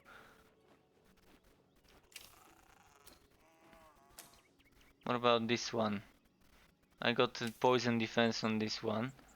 So I've got goblin defense, crit damage, health, and here I've got fire defense, health, crit damage. But this one gives me health, this one gives me poison resistance. So this one is all-rounder for goblin or for poison. Even better against the poison goblin. And gives me HP and crit damage. This goes around 4000 and 3000 HP. This one is 4000 and I think this one was 3000 or somewhere around there for the HP. But this one gives me twice the HP, so that's why I'm using it for endgame content maps. Which, speaking of which, we could go and do one high level map. I just want to complete at least one fame mission because it's kind of, it's very chaotic. All those All those contract missions are very chaotic. You have those glitches that block your progress, and it's very hard to find out exactly where which contract is. Like if you have ones in a hidden zone, just mention that it's a hidden zone located, etc, etc. Or maybe give like a pointer, like something glowing in the map, like we have with those question marks.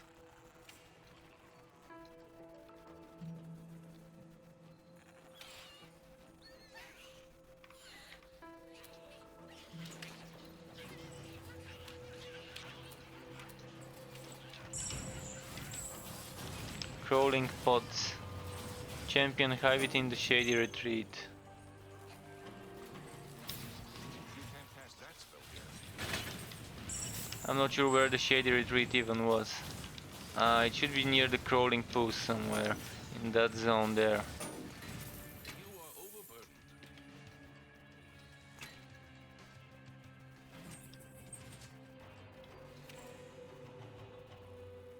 Where would the bounty board be here? I need to find the waypoint. Because that's where the contracts would be.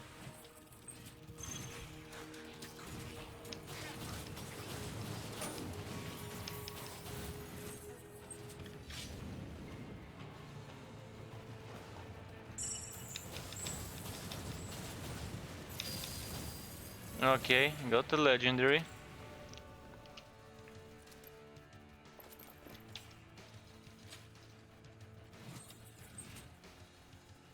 Totally worth it getting that powder. The golden powder. Sprinkle.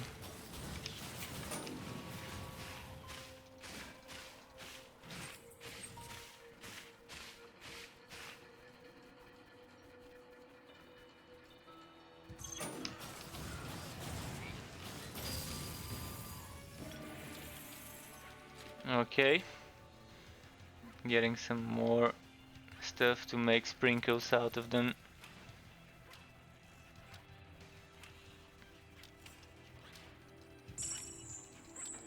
What's this netherream? I can't hit it. Okay, a glitched netherream. Let's call it pokey. No, let's call it bitey. Biteson. Bitesby. Come on, Bitesby. Come on. Look at this mouth. That's like Pac-Man on steroids.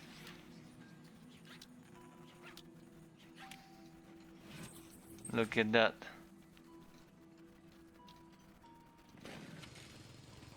He's still chasing after me. Feels like some of those stray dogs. A lot of bark, no bite, and then just chases you around. Should we let him live? Okay, let's let him live. Unless the pet decides to kill him. Well, the pet murdered him like a cold-hearted pet. You can't do that. I left it into Spew's hands to decide what we would do with the little chompy chomp there. And Chompy will no longer be chomping. That's kind of how it is.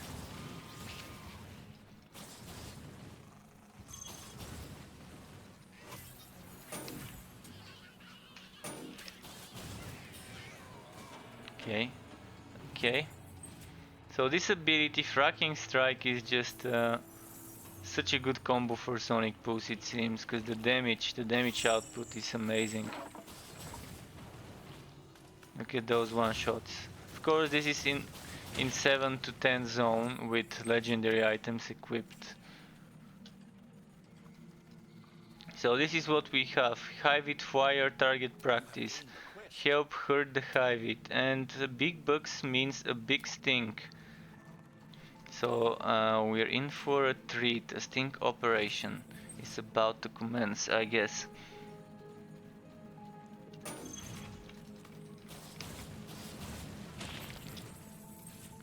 Let's check right here. Oh, I actually need to go that way. There are some things I can do regardless of where, which is Q high with 200. But then there's a mission to kill Sora, which is one of the new bosses. I really wanna see where she is. Ravaged Ravine. Ravaged Ravine. It's probably in the trampo ticket or in the clear passage. But let's put our horses, our eggs in this basket, in the trampo ticket basket. So let's gamble it and see if she's there. I'm assuming that's gonna be the ending name of the zone through this zone. Ravaged Ravine. This definitely looks better than before.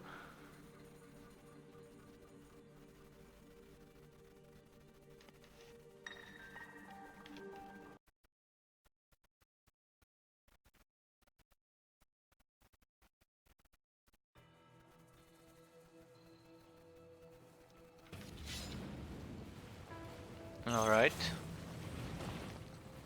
Alrighty then.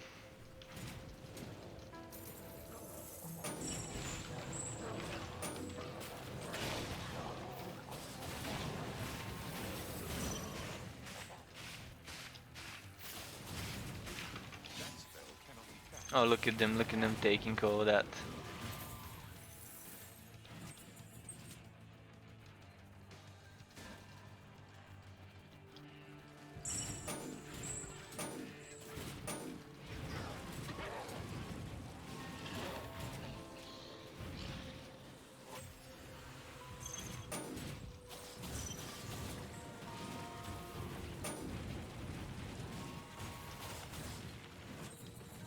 There we go.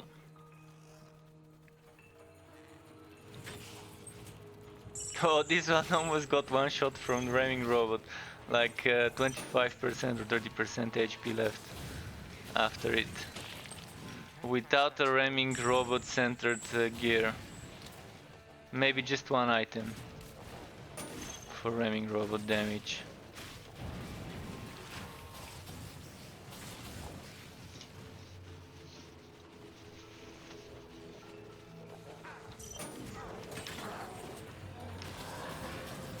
Okay. Where do we go?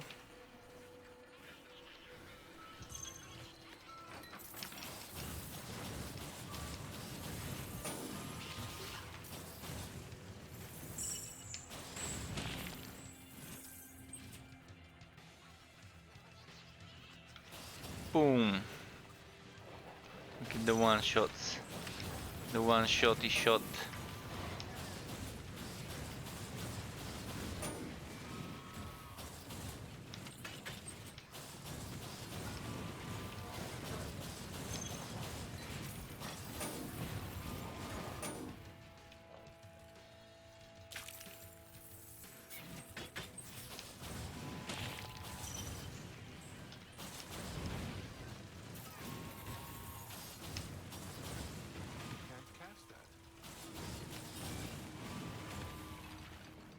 Wow, that for a moment looked like a legendary, but it was just some ore, I think, rare ore maybe. Or maybe it just looked like it was glitch. But it looked for a moment that a legendary dropped and then it disappeared. Oh, a free map. Can we get it? Can we get it? Can we get it? There we go. Going off to fight some high level buggy bugs. So now the real challenge will be of keeping myself alive. Otherwise I'm losing the map. I'm sure that I won't be able to complete this map without dying, but let's see how far I can take it. Already looking bad at the start. Poison resistant double health. So we can deal with the poison resistant because I'm not on a poison oriented build. This is fine. But the double health would mean that the fights would take twice the time. That means twice the chance of me getting wrecked.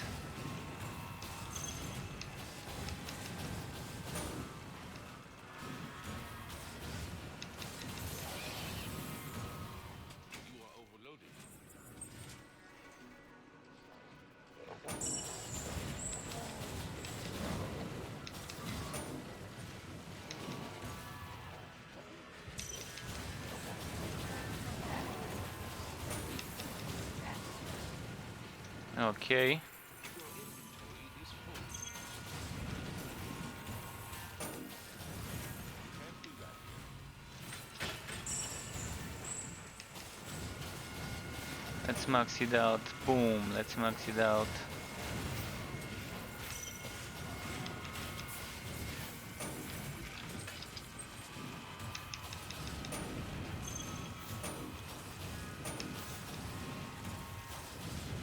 They think they can run away, but I keep pulling them back in. You can't carry it.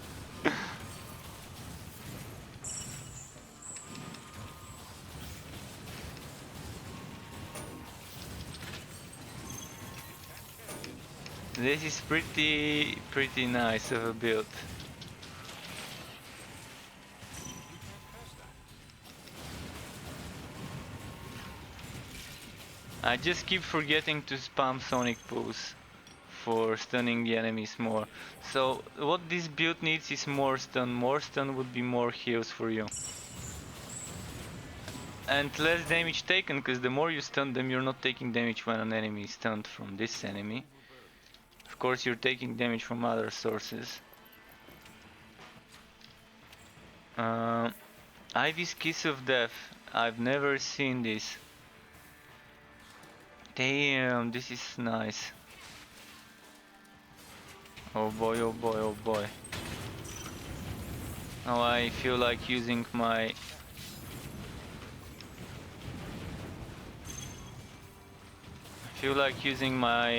shotgun blast more often now into the rotation.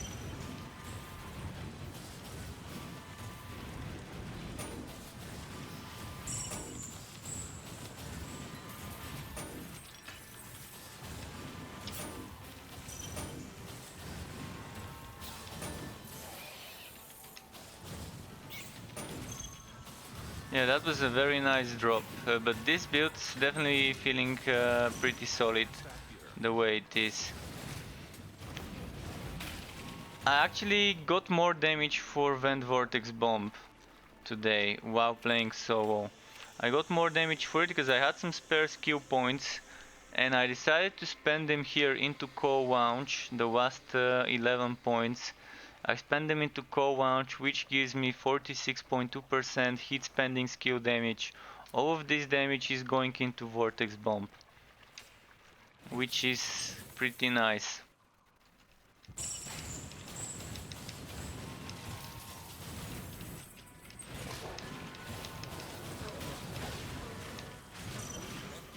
So you have two cone away UEs, you have a circular debuff, which is kind of long ranged or mid ranged, and you have close to mid range AoE pool that can heal you and stun the enemies.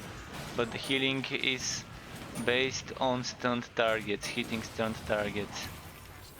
That's why more stun is needed, more stun. Give me sources of stun for this guy. Let's see this. Can it stun? No, it can't. But look at the legendaries. So I'm just gonna try and survive in this map. This is gonna be the main deal. Oh, and this reminded me I've got an item that's better here for when I'm fighting poisonous enemies. So at least a bit more poison damage, a bit less HP. Poison defense, I mean, not damage. Pardon me.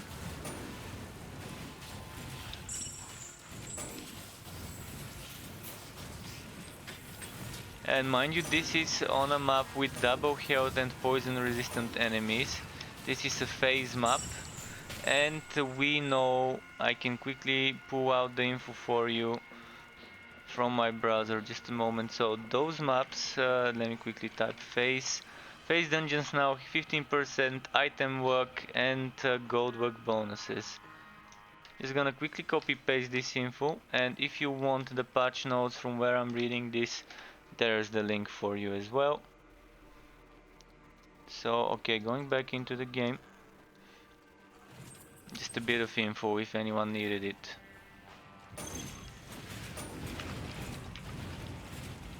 So we actually have 3 Kono AoE skills. which is the shotgun blast, the rapid strike, which is kind of closer, and then we have the fracking strike, the new ability, which is pretty good range, pretty spammable, and it feels your heat, it feels the steam perfectly fine to use Vent Vortex Bomb as much as the cooldown allows you to.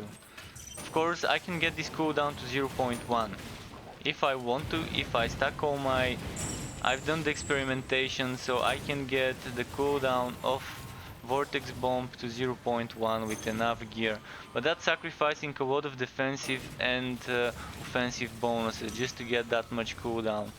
So you always have to ask yourself whether you want to be doing 2 fracking strikes, 3 fracking strikes, 1 fracking strike, 4 or 5 before Vortex Bomb can be on cooldown. So just the cooldown to as much as you want to be using the ability. I think it's better to have it on a shorter cooldown, but not the shortest, so that you can have more healing. It would be much better to invest into Sonic Pulse cooldown. I believe that's the thing we want to invest some enchantment on if we can get it to. If we can't get it on enchantment, get it on a basic mod on the piece of gear, and then get some other stuff from the enchantments. So if we can't get things like a Vent Vortex Bomb cooldown, or what else is based on a skill, this one, Shotgun Blast Heat Reduction, all of those skill related things, if we cannot get them on enchantments, you would want them on the bases. On bases with enchanting holes, enchanting sockets, or whatever it's called. So unless you really don't care about the min-maxing, which is also perfectly fine. Everyone can have their fun and just use whatever the game gives them without thinking too much about it. And hoping, like me, every now and then for some specifically rolled items for specific weird builds that won't be possible without those items.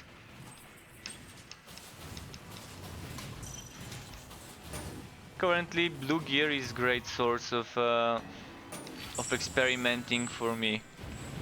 I've managed to get some very nice stacking percent based bonuses for cooldown reduction or for cost reduction on certain abilities, which allowed me to test different builds.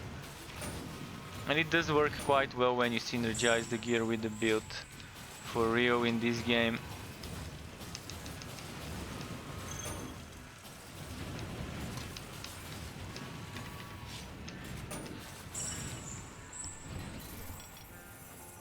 Okay. Well, I'm using the new one because it just seems so nice.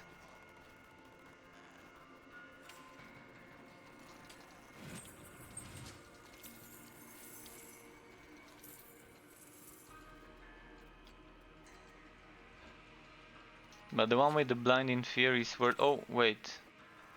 I need to go this way. Okay, my bad.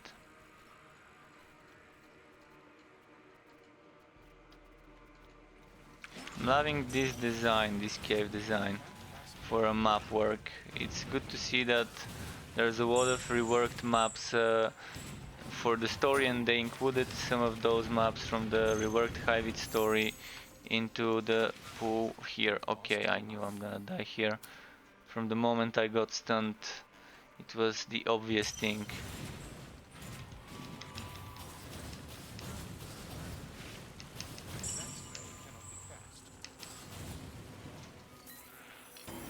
Now I did not give it a chance to stun me.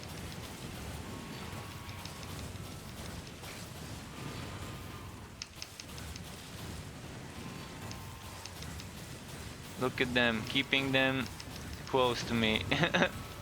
And since they're ranged enemies, they're trying to run away from this grip of the unending whoop for them. Whooping monsters since 2019. Vortex Bomb.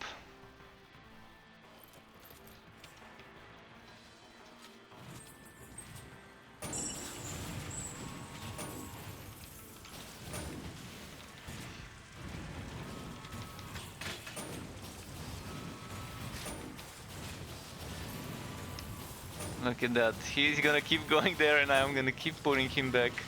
And since he keeps getting stunned, he's healing me.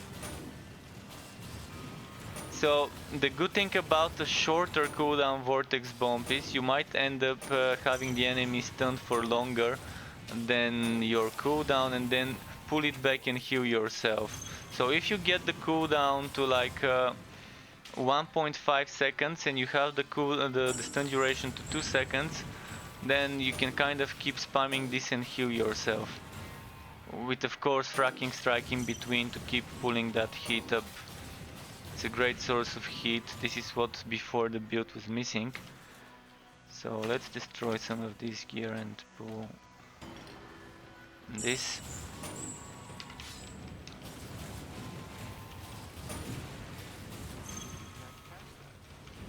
This build would go very well with builds where you can summon archer skeletons or any other skeletons that are ranged damage. Because you can keep pulling the enemies towards you, they can shoot from afar if they do decent damage, if they rework them, because before they seemed a bit lackluster.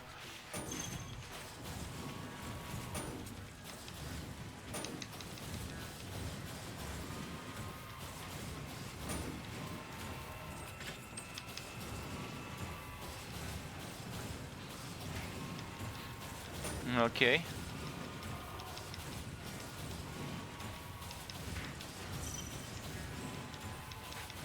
I keep forgetting about Sonic Pulse. I'm still not used to this build. It's still a new build for me, with 2 new skills in the whoop. It's not like a really new build, because I did play a similar one before. I did experiment with Vortex Bomb. And I did have like some theory craft posted in the forums about the 0.1 second Vortex Bomb cooldown build. Just a moment. Oh, damage versus high with immune to poison. Okay, well. And now this is over, unless this bug happened. Oh, the bug happened! This is just... See, now they have more reason to fix this bug. Because when it happens, this can be actually a thing in dungeons. I didn't know it works in phasic dungeons. But now, see, now even if I die, I'm gonna be able to resurrect for free until the bug is unglitched. Let's see if it still works that way. See? I'm resurrecting here for free instead of getting put into the town. But the downside is I won't be able to go into the town and save my game. Which means anything I just dropped in this dungeon would be lost.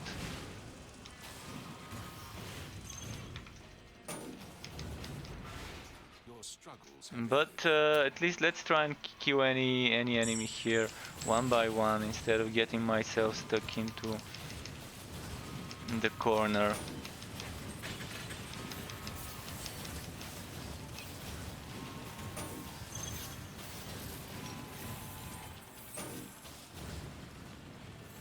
But this is great.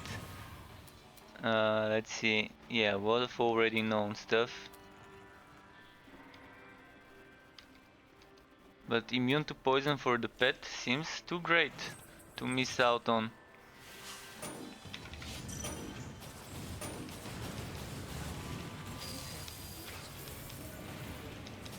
Well, we took care of that quickly.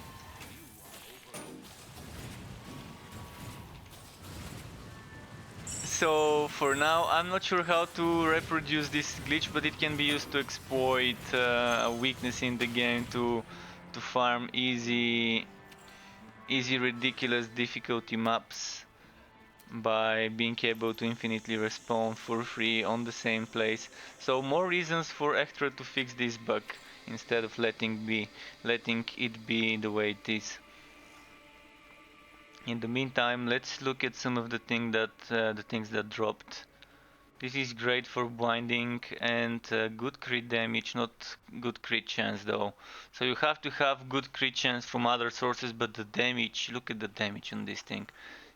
7,000, just the base is about almost 7,000, minus 14.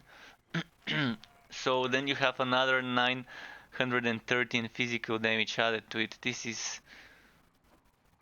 I can only imagine what nukes we would be getting from Slugshot on this one, with build that gives you a lot of crit chance, and you can get 2 times the crit chance on shoulders even, maybe even on other things, but I've seen shoulders today with 2 times the crit chance, so this is definitely worth keeping. This one, faster cooldown for Vortex Bomb, just what I need, but I'm gonna lose the gearwork though. But let's have at it for now. This one, no chance to walk, but immune to poison. It's worth trying it out into this this frontier, because it's gonna do a lot of damage against Hivit. It's one of the new items, I think, the Bugseeker Band. So let's try it. And as for this one, for a two-handed, it's not bad. Chance to summon a skeleton, archer.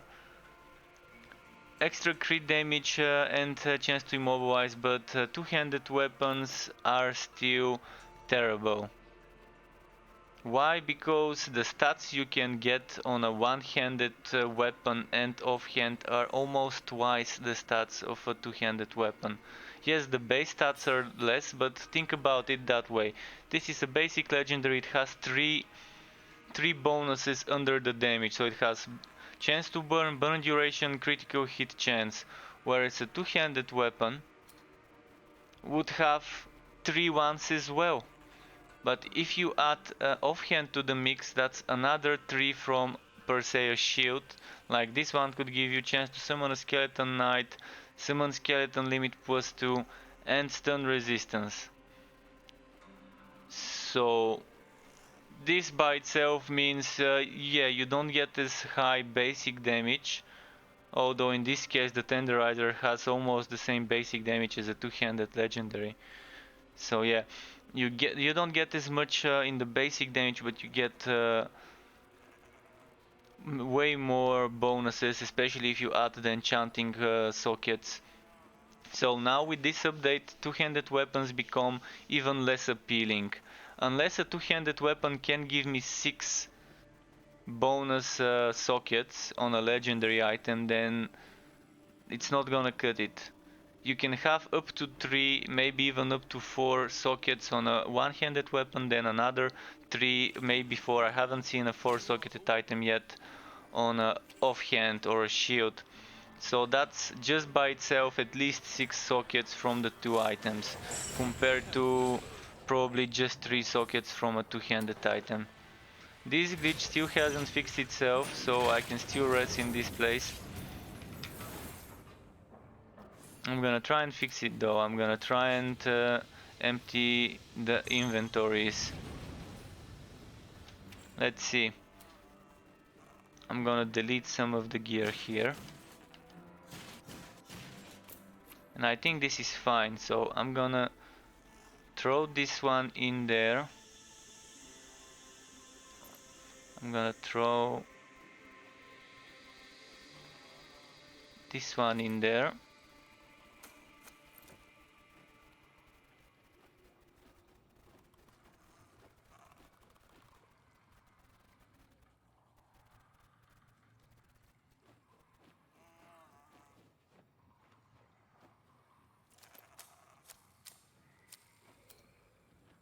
Okay, let's see. This has enough room for me to go, I think.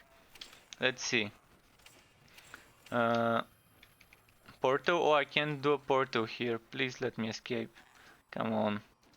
Ah, damn. Alright, let's try and do something like this. No. Still doesn't let me. Okay, what about selling? Well, let's keep the legendaries, let's sell the blue gear. And wait for the pet to return. Maybe that would work, maybe it wouldn't. Now I have to wait for it to return. In the meantime, I'm gonna keep trying to get myself resurrected or something. Just to get out of this place. And to force my progress to save, otherwise I'm losing a lot of progress. I'm losing a few legendaries as you saw them dropping, and that's high level gear. This is not the gear I want to be losing.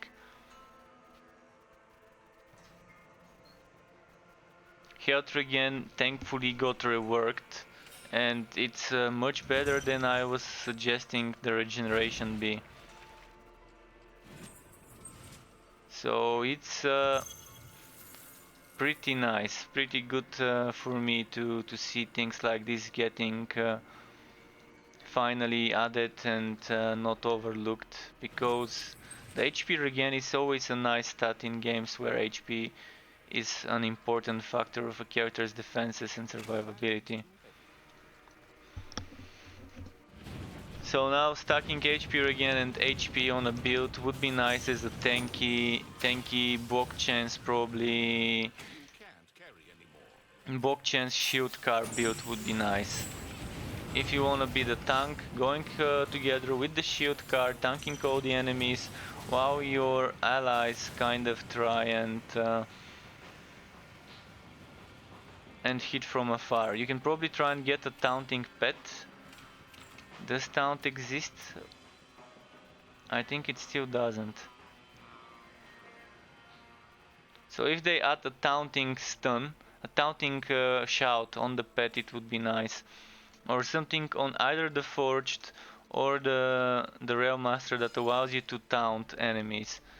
When something like this is added, tank builds would be amazing for 2 DPS 1 tank setup. Your pet has returned. For this guy you would want Vortex Bomb, but you would want a shield. Shield that blinds on block would be great, because we don't have stun on block. And stuff with a lot of chance to stun would be perfect. Chance to freeze also would be nice. So the pet has returned. Oh no, I just sent him back. Ah man. And it didn't tell me that it's empty, with an empty inventory, and it let me send it. So now the challenge would be getting out of this map and saving the drops. Please let it work after I give like 4 or 5 items into my pet. I'm fine with losing all those blue items and not getting essences, knowing that I'll get to keep something like this. Or something like this, for that matter as well.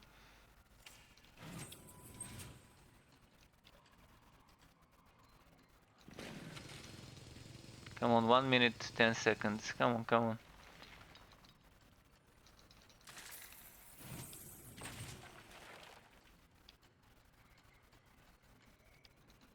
So yeah, if anyone wants to try and replicate this thing where I keep resurrecting for free, and this is actually a phasic dungeon as well, what you need to do is fill your inventory and the inventory of your pet. Is full. This is what I think triggers it. I cannot confirm or deny that that's it, but that's what it seems to be. Like, let's try and get myself killed now, when my pet's inventory is not full. Can I go to the town? My own inventory is still full, mind you. So it might just be tied to the pet inventory and not to mine. Because mine was full, but the pet's was just emptied. So it worked. So it has to do with the pet inventory. So you don't even need to fill your own. Just make sure the pet has less than 3 slots of empty space. 3 or less, I think, is how much it would be. So yeah, I'm discovering some new things, some new glitches. Hopefully this information is helpful for the developers. I've already sent some of it.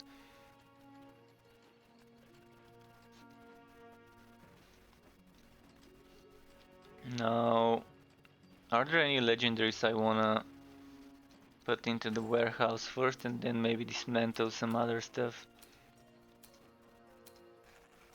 There's a lot of motor blades. I probably don't need that many of the same item, especially not without special mods on them.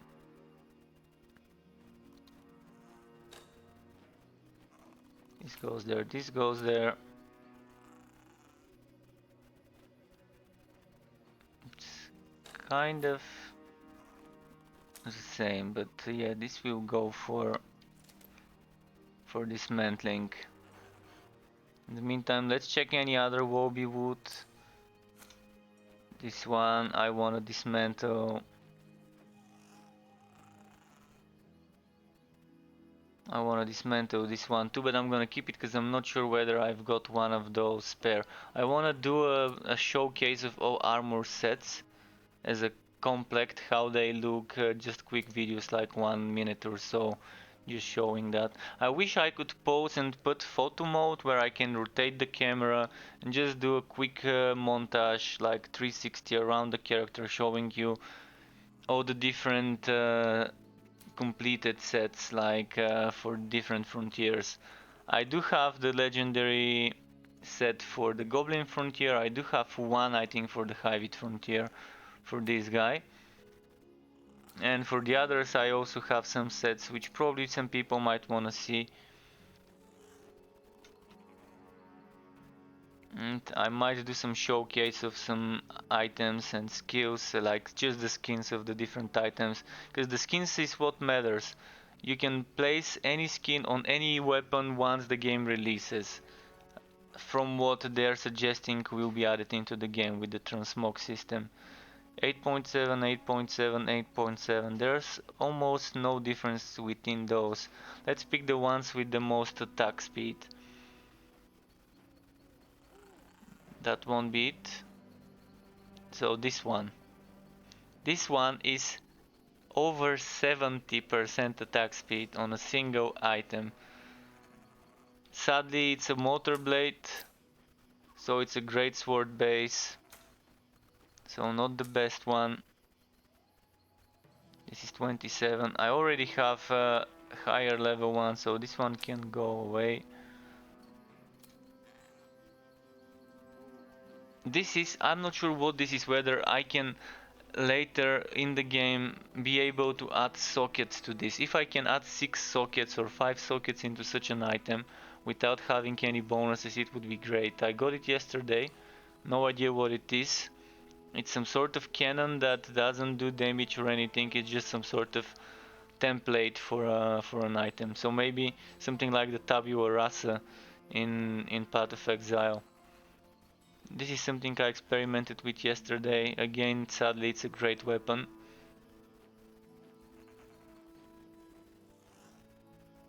This one will go. Trying to cleanse any repeatable high level items and low level items. Goldblock burn duration, a lot of goblin defense. Fire defense, goblin defense, crit chance, yeah, those need to be kept.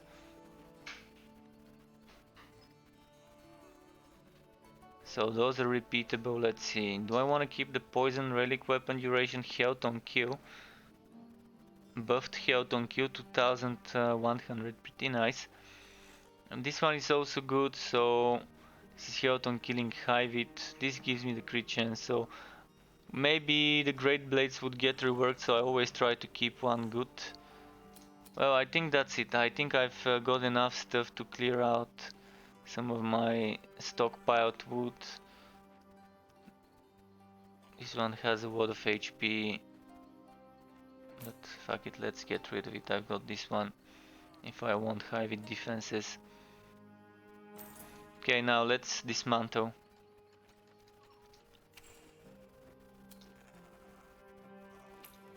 Dismantle this, dismantle this, dismantle this. Break it down. Break it down. There we go. Break it down.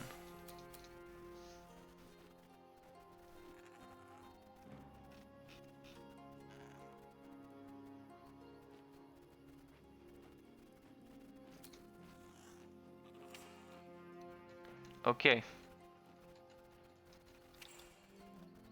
We got an upgrade. We managed to save the progress, which is good news. Now, I want to put some things back into the warehouse, and that would be stuff like this and this.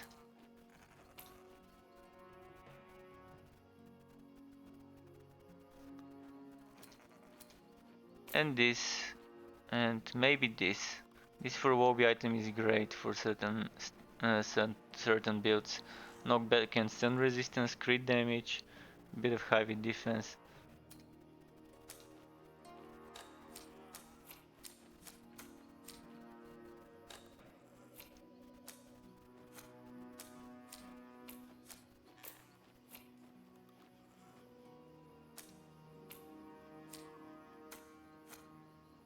Okay, that should be fine. Two full rows of gear for different situations if I decide to change a build. Maybe I need to put some of those back though there. Let's see. If I were to pick this one for burning and crit chance, less damage though, less damage.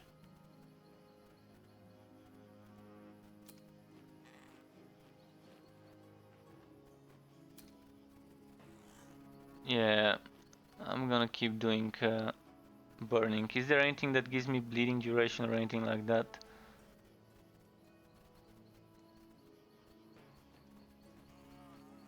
Boats on shock, I really don't shock now. So boats on shock is definitely something I wanna replace.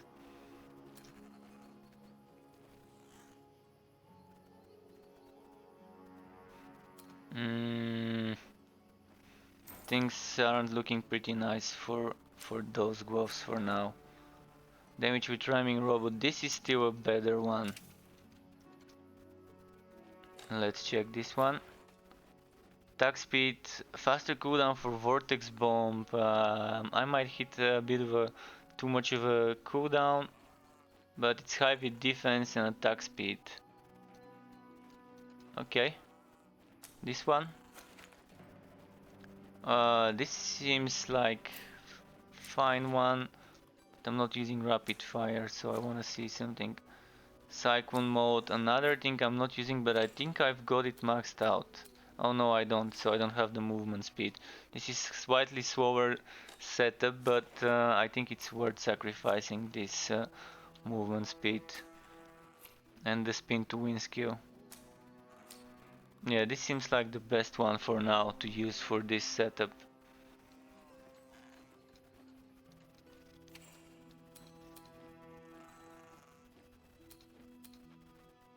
Alright, let's go try and find the Ravaged Ravine.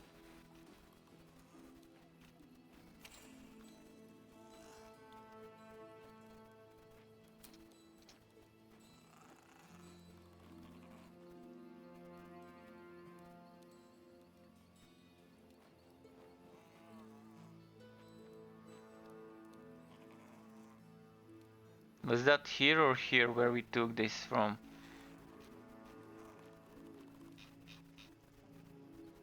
I guess it doesn't matter because some of those are general, so let's go to Bogwood Hollow and take some... Oh, the Shabby Retreat is there, by the way. I had a quest there before.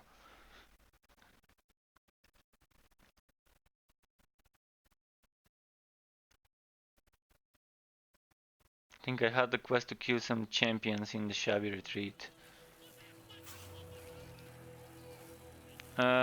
Please don't tell me my game crashed. Okay, it didn't. That was some heavy whack or whatever.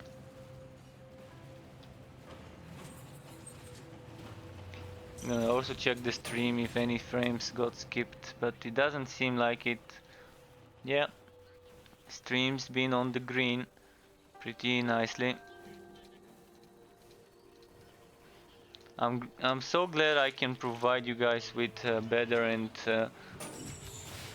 with 1080p max settings of the game quality stream now. Before I had to kind of reduce the quality of the stream in bitrate, and I had to stream in a lower resolution, not only because of Twitch's per se randomly deciding who would get encoding for 1080 and who would be limited to 720, but also because I couldn't afford streaming on the better settings, because my game would get laggy, it would start using too much CPU. Now that's not the problem, now I've got too much CPU to spare.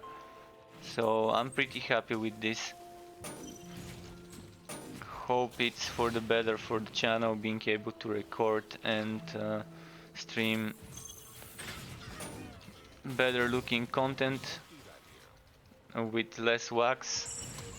But even now and then there would be those network related wags, because some of the servers have bad connectivity to my country, or maybe it's for this game because it's in alpha. There are some Western European servers which I should have good ping towards, but still I see some spikes. Some spikes where the game would be loading slower or something would freeze. I'm not sure if that's even netcode related, it could just be something completely different that's causing it. Oh, I did not see this guy alive next to me. Look at how many there were.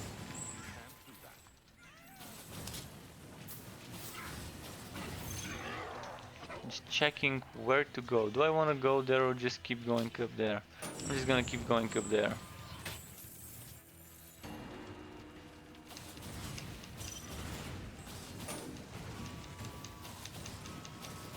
See, now I have like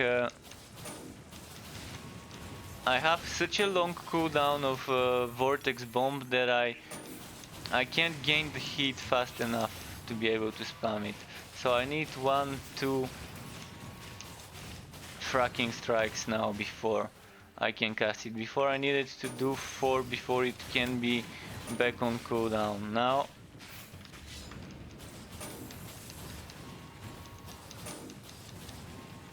so now every 2 fracking strikes I can do a vortex bomb. By the way, also guys, tomorrow I'm probably gonna stream some Borderlands 3, but I wanna do a giveaway. When I bought my processor, they gave me a free copy of a game of choice, and I selected Borderlands 3, so I do have a key which I will be giving away probably on Halloween on the 31st. But I will start the sign-ups for Twitch. I'm gonna make it on Twitch with the Twitch bot so that it can keep track of who is follower, who is a subscriber, and give different entries. I'm gonna probably do one entry for followers or for non-followers, and then for subscribers 5 or 10 entries. I'm gonna see how it will be, but it's just one regular Borderlands 3 code for the Epic Store. So I'm gonna do it tomorrow. I'm gonna set it up, I'm gonna do a Borderlands 3 stream and announce it, but I'm letting you guys know as well, so if someone who likes Torchlight but also likes Borderlands, you might wanna catch the stream tomorrow to sign up. Sometimes I would be streaming Torchlight and the giveaway would still be going on, and I would set up some messages to notify people about it, even though I'm playing a game that's not related to the giveaway. They are in a way related because both of them are shooters, just one of them is a shooter wooter, the other one is your standard isometric one, and they're both using Unreal Engine. So there are a bit of differences, maybe too many differences between the game, but there are still the similarities.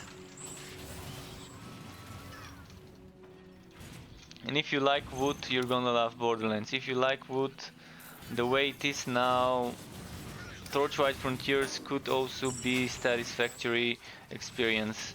It's still rough around many edges, but they're changing this bit by bit, edge by edge. It's all getting sharpened out.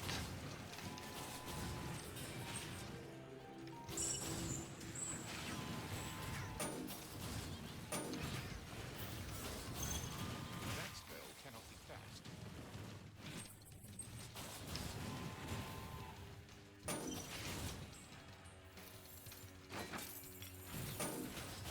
I wish I could have one single bot be able to control giveaways on multiple platforms, so that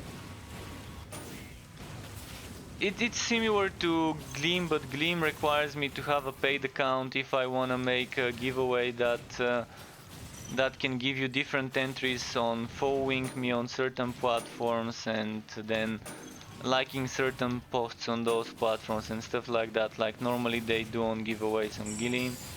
I can't do that with a free account, and that's why I'm kind of stuck to picking one platform and setting up my bot to do something like that for this platform. I would have made it to give extra entries for people following me on the other platforms like Facebook, Twitter, and then there's the streaming platforms, Twitch, YouTube, and Mixer that I use.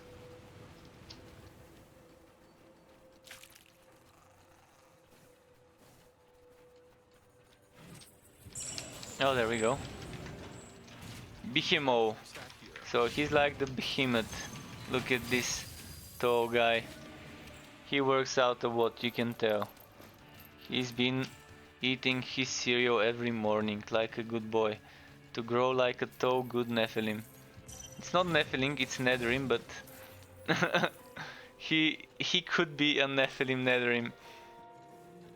Maybe his father or mother had some affairs with a celestial and mixed the demon blood with theirs.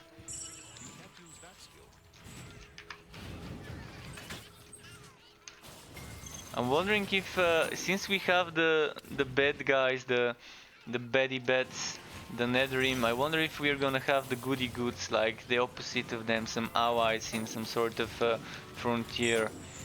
Like some frontier in the clouds and in the heaven realm, some sort of god realm or whatever, where we could have celestial beings. But maybe that's too far-fetched for the Torchlight war. But it would be fun if something like this existed. You feel better.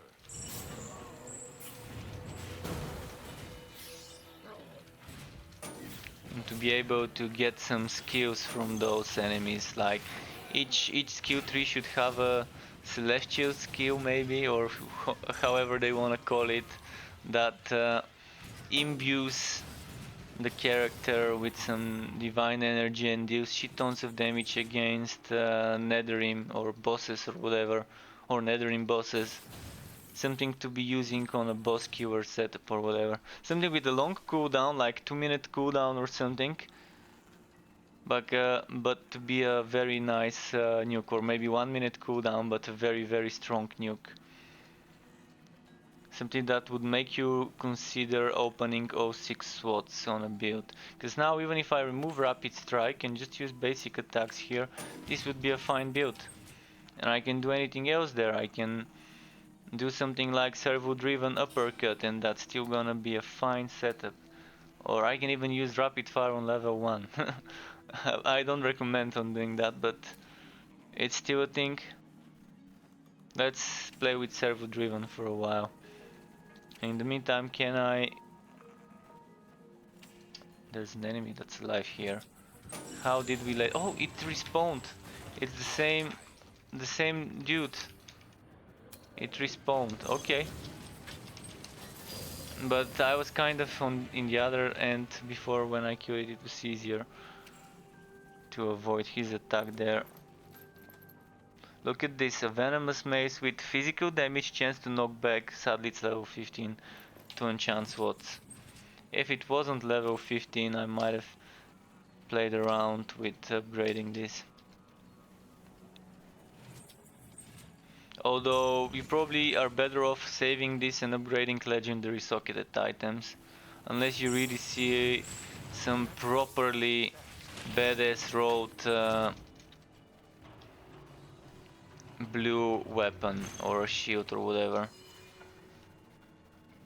But mostly it's probably better to just preserve your resources, upgrade legendary gear only. As a general rule. The only reason to make me enchant a blue weapon would be if it's like the one I found yesterday, which I lost due to the bug with the rollback.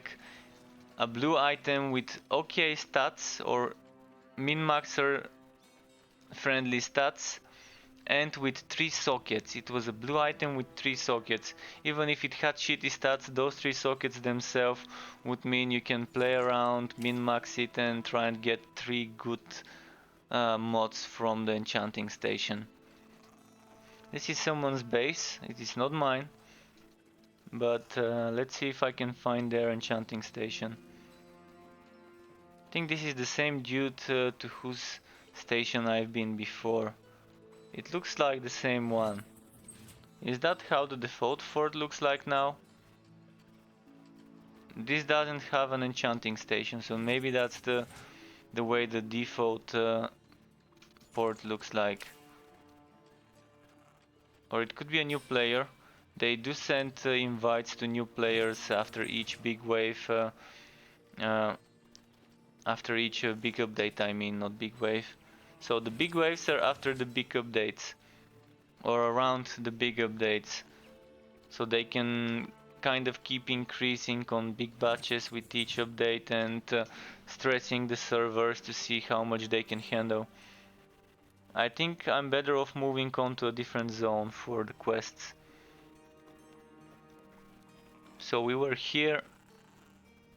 The Shady Retreat, I still didn't go there and I think I needed to. Champion have it in the Shady Retreat. Okay, let's try and go there this time. This quest with the champions used to be one I dreaded reaching when leveling, because I always somehow never found enough and I needed to repeat them up to be able to get all the kills. It's just the way it's made, I guess.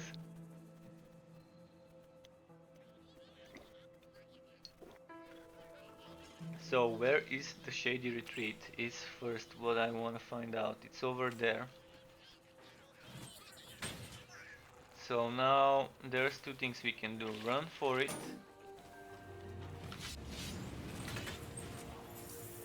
Or fight our way through. Or do a bit of both like me at the moment.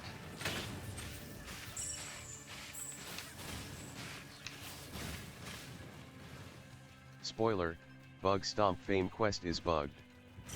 Bug Stomp Fame Quest. Okay.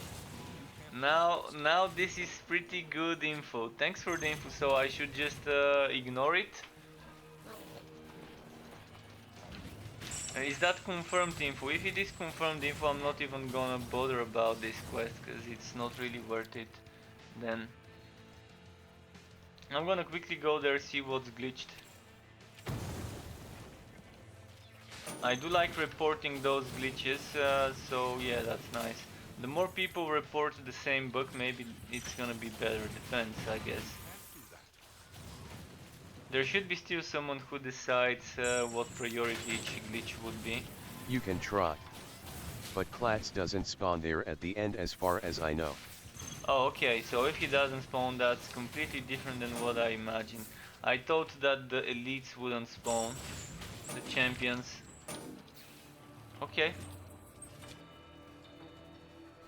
So if Quats doesn't spawn, it's gonna be an interesting turn of events.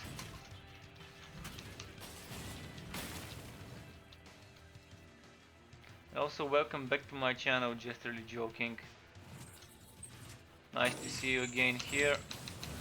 Let's get this guy before he gets us. Alright, I'm loving this cover. It was like some purple glow. Alright, some more for the grinder. Getting those grind stacks. Now off to the Shady Retreat. Let's find the real Slim Shady here.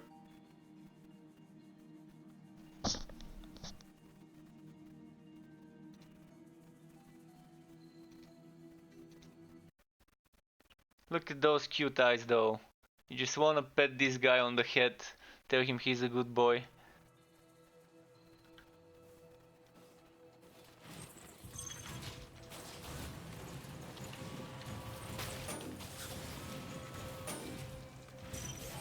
But yeah, it's much more fluid playing this Vortex Bomb build with the addition of those 2 new skills. It's just a great setup, and look at that. I don't have a long cooldown on Vortex Bomb, so now I don't even have to wait to cast it 3 or 4 times fracking strike before I can reuse my Vortex Bomb. So 2 fracking strike, Vortex, 2 fracking strike, Vortex, maybe even 3 fracking strikes, Vortex, to make sure you pump up the heat for more damage. I would still suggest 4 fracking Vortex if you wanna max out the damage of Vortex. But if you're only using Vortex as a stunning ability and to heal yourself, so the healing would be more often with 2 fracking Vortex, because it would mean that you would have a chance of hitting an enemy that is still stunned from the first Vortex with the second Vortex hit on a 2 fracking Vortex playstyle. So if the Vortex stuns them and then I do another one right after 2 fracking strikes, there's a high chance with certain items that the enemies would still be stunned and you would be able to heal yourself by hitting them. Maybe even reapply the stun, reset its duration. So if it's some heavy invigorated regenerates health elites that don't hit you because they kinda get perma-stunned, like this guy, I can kind of keep him stunned. And now it seems to be knocking him back more than I would want. So gear with knockback, probably, depending on your playstyle, you would either want it and love it, or you would hate it because it's ruining your playstyle. Fracking strike with knockback is great because it can keep knocking back the enemies with those pulses, similar to how on the mage this ability energy spike kind of works. But if you don't want the enemies getting knocked back, if you want them closer to you so you can Vortex Bomb vacuum them, then knockback probably is not gonna be your best friend. So I guess, yeah, it still depends on the person playing the build, but both are a good option.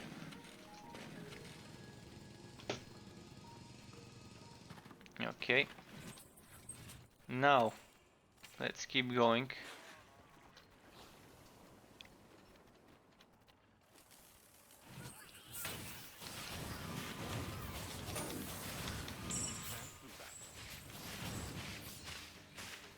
I'm just gonna keep going. Try and kill some of the enemies on the way, but not gonna try and kill everyone. So is this where he spawns? Where... This is the Shady Retreat, so I still need to kill champions. So I guess I need to keep looking into those side stops. Is this considered a champion? It's a guardian. It is an elite.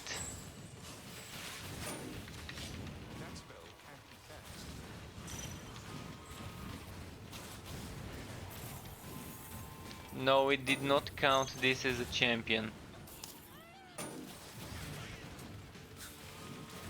So this is how it is with those quests. Sometimes a quest gets fixed, another one gets broken, sometimes it's the other way around. Sometimes something completely not related with the quests gets fixed and ends up breaking a quest. So we can see it all happening every now and then. Right, this is for the grinder. So now I can't even find the champions.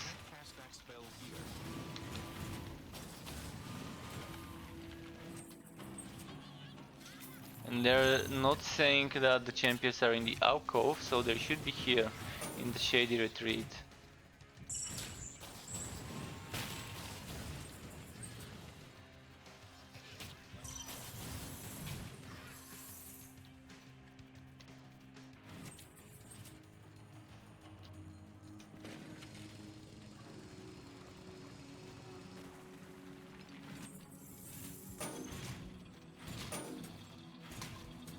Let's see the damage of just this.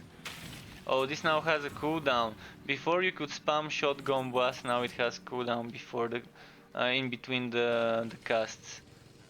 I'm not a big fan of this change. I didn't think Shotgun Blast was that overpowered to warrant a nerf, but I guess Extra maybe saw some sort of broken build for Shotgun Blast that warranted the nerf. Which makes me thinking, if it needed a nerf, then there should definitely be a strong Shotgun Blast build somewhere out there with some items.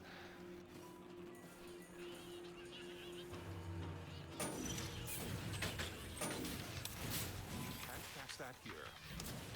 That is hopefully now not too nerfed and still viable. I mean, I did like the skill, it was very nice for mobbing, for killing a bunch of trash mobs, and even on some elites it was doing some good damage and filling up your heat quickly enough to be able to vent more often.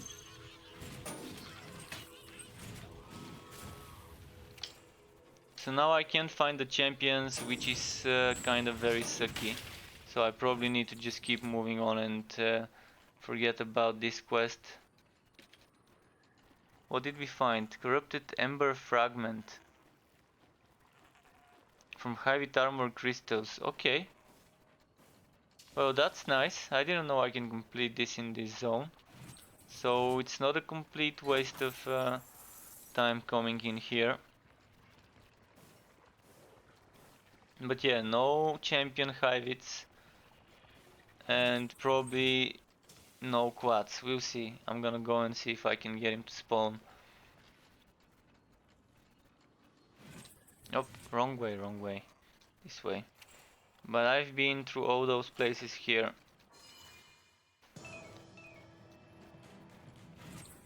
So this is where you say the boss doesn't spawn. It does spawn for me. So, okay. You've reached your end. Alright, that's fine.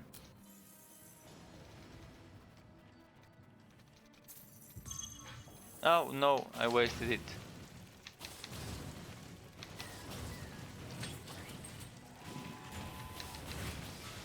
Ah, come on, I shouldn't let him close to me. But I wanna do my combo, and if I wanna do my combo, it's not gonna be the best. Let's see how stunning him would work. I can't stun him with servo-driven uppercut. Okay, well, I'm not gonna use servo-driven, but I did wanna use my combo.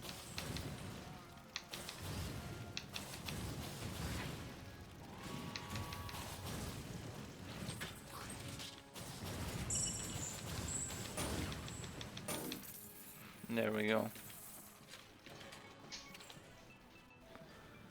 Okay, more stuff with cooldown for Vortex Bomb, and this is instead of let's hit for Shotgun Blast, more crit chance. This is better. Of course, Still this didn't one count won't though. scare well. You didn't count it? Well, sucky sucky. Not surprised though. Yeah, it didn't count it, and there's also the fact about the champions not appearing as well. But at least I got the kill, I got some gear for scrapping, but yeah.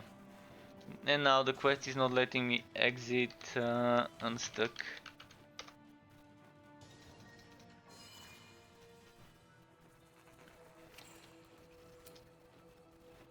So I'm gonna have to delete some stuff from the pet. And let's see if I can go to my fort now. Oh, come on. Okay, let's delete some more. Oh, that's just bullshit. There we go. Now I should be able to travel. How much less do they want me to have here?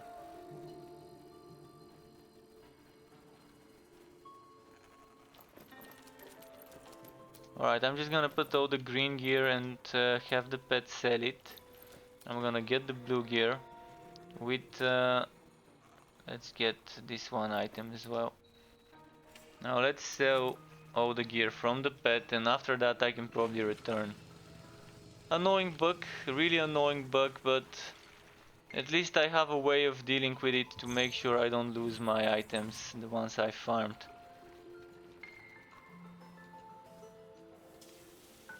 So I kind of have to empty my pet's inventory to be able to give him some more gear and then to be able to travel. I guess I'm too heavy, can't go through those portals. Those portals have a weight limit. They're like a modern version of the elevators, which teleport you through places. You are overburdened.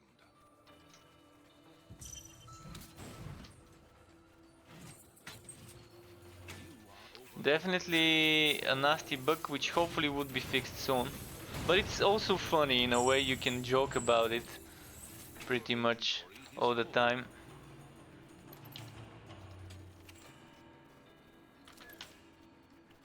How much? 50 seconds. Come on, pet. Pew pew. Spew spew. Yeah, I think I have pew pew on one of my other characters, and this one is pew spew. Can't carry anymore. Those drakelings. I do want to get those Katawaris, and I did get one of them. So I probably would see how it looks like when it fights. It seems to be close range, melee range, but a bird on two legs. Non-flying bird.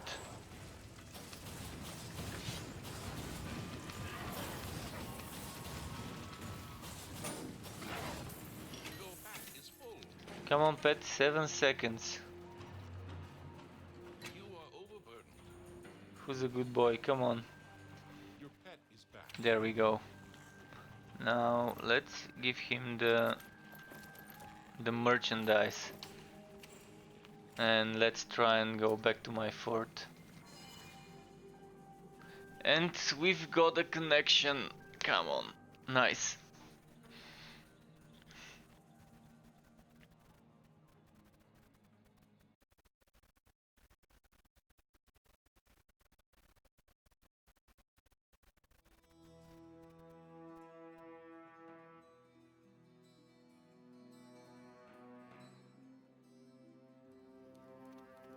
Okay. Now. Already known all of those. Yeah, I'm gonna have to. I wish I could use them for this, but I can't. Break it down in the bunker.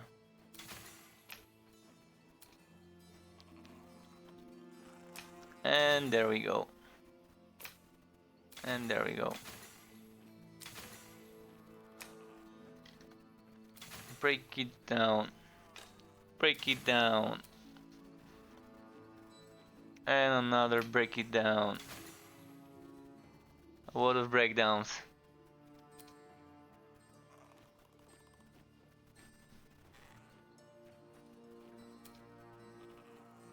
So for now, let's stick with this. And I think it's time we switch characters. Already played with two. I only have a bit more, like half an hour more. So I'm gonna play with... do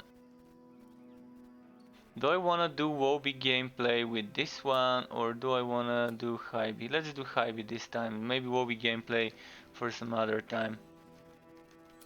Because I do wanna play with the new skills. I still haven't gotten enough of those new skills. And I'm so happy about them, and I really love using those skills. What's missing here? Oh, a potion. Alright, buddy, let's go grab you some pots.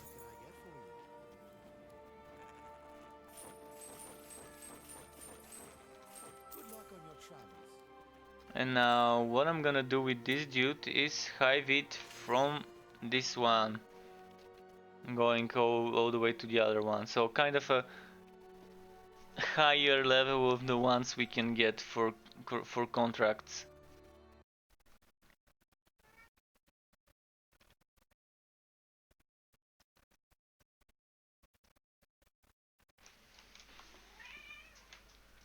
Let's see.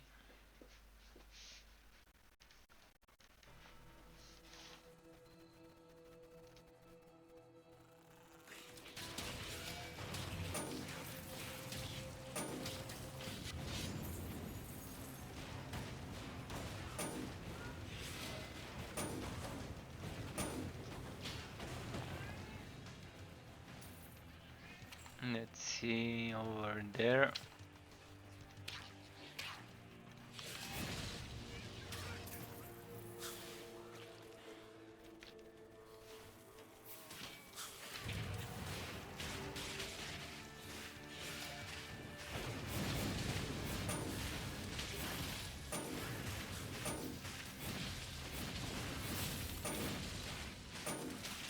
Why is it not doing as much damage as it should be? Maybe it wasn't hitting some of the enemies, I don't know. Some of them kind of get two-shot, others of the same type either wag out and seem alive while they aren't, or maybe the skill is just not hitting them.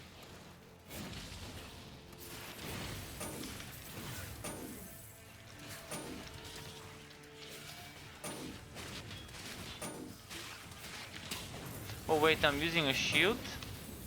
Oh yeah, I was experimenting a bit and I decided to use the shield. That's why the damage is a bit low now. Okay, let's not do that. Let's go to the board. I think I've already taken the bounty board and I was doing this zone. So maybe another zone. Where is the Ravaged Ravine? I don't even know where Psora is, but let's try and find Psora and see if it works. So I'm gonna go back to the waypoint, teleport to another zone. I'm gonna try and get to the final one, cause I forgot to pick up the waypoint from that one.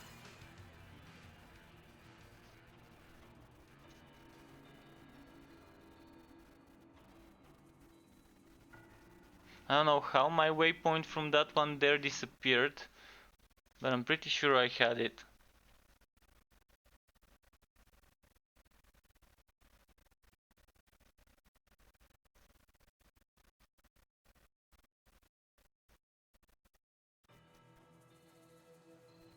Cause I do remember long ago recording footage in those zones there. And while doing that, killing an enemy that gave me a Bane core in the final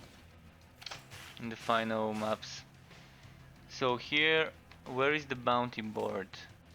It's not near the waypoint, which means there either isn't one or it's at the beginning of the map.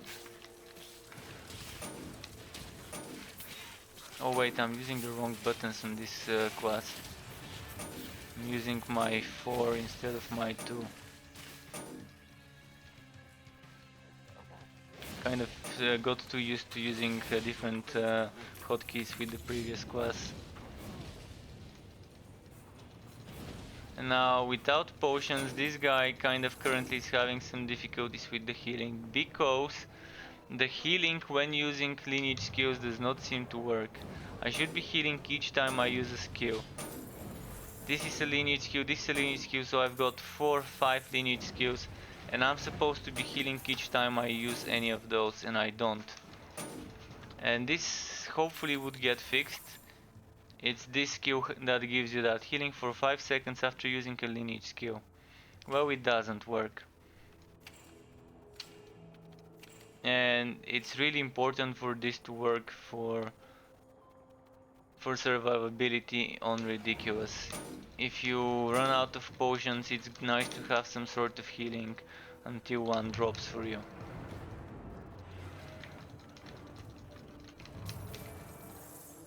Because otherwise now I'm kind of forced to play safe.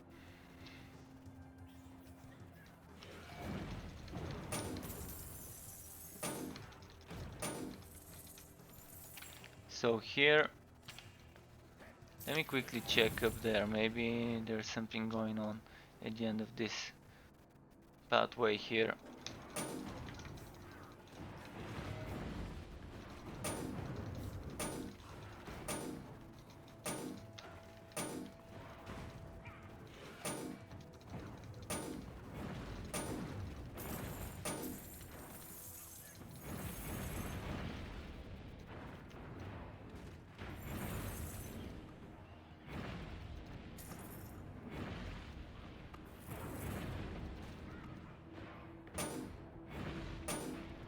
Okay.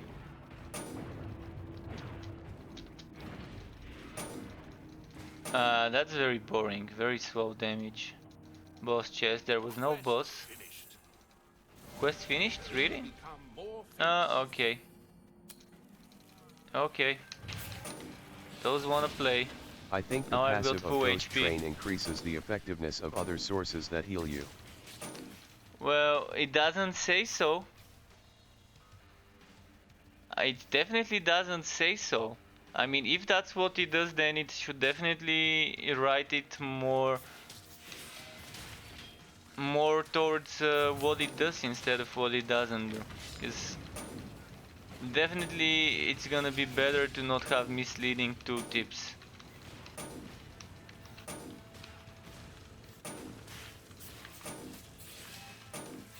Because what it clearly says is healing for 5 seconds after using a lineage skill. It doesn't say for how much it's healing. And whether it scales off of percentage HP, whether it's a flat number. Your life is slipping away. It doesn't state how much it heals you though. It shows a Yeah, of course percentage. it doesn't. I've always had a problem with this not stating how much it heals and whether it heals based on HP number or based on HP percentage. So we do need some information about this from the devs to tell us how is the skill supposed to work, does it work, does it not work? And oh shit, I shouldn't click there.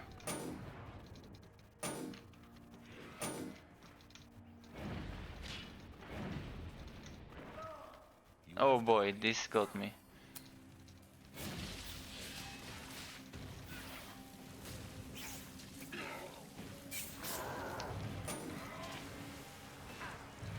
So Ghost Train is better against single targets or when the enemies are lined up, whereas this one is better when they're spread out.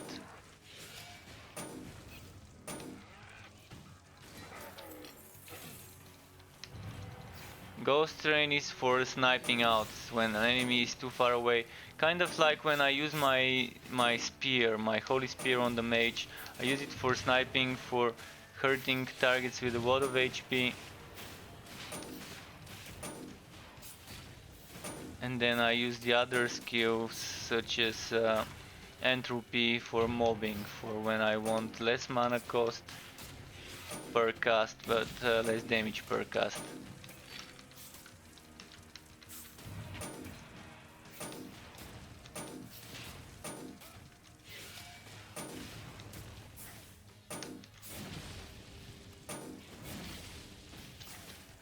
Look at this, this took such beating for once. Yeah. So the more of those I kill, the stronger their brethren get.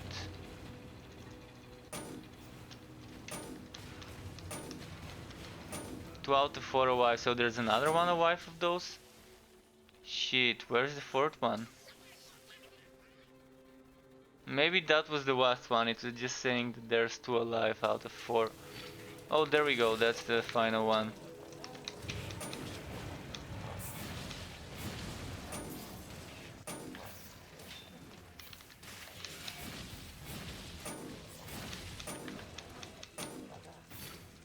Come on, that's such a bad positioning, come on.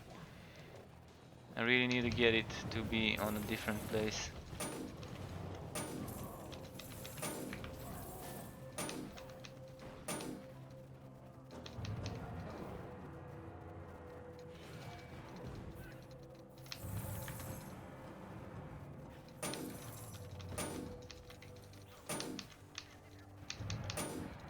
Okay, we got him there. Oh, no, no, no, no. Ah, I forgot about the acid pools.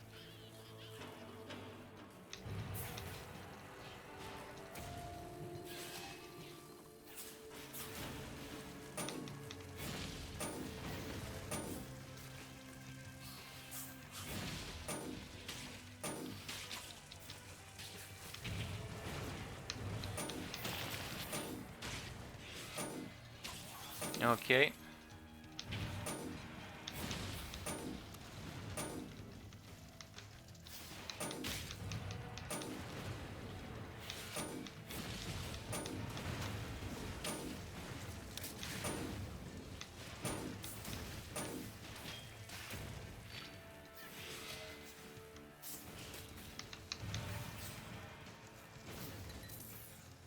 Alright, a potion.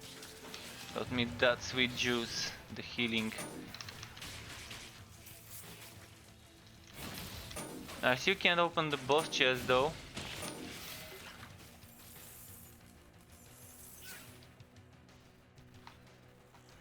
So there's supposedly some boss that spawns there that I can't get to spawn. Maybe I need a quest prerequisite or something.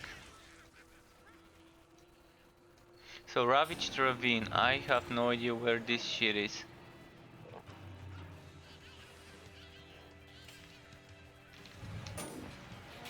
And I don't know where the bounty board is, the notice board is in this one. But at least I got some more elites to kill.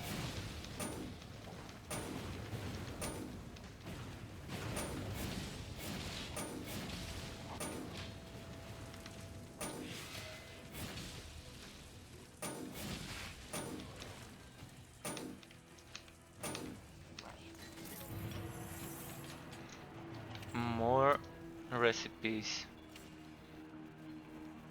I've already unlocked most of those, I think.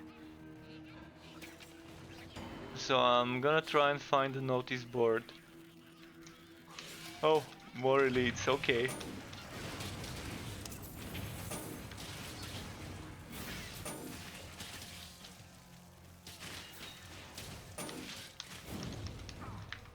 Yeah, I kind of got stuck there. Couldn't even escape with hammer spin.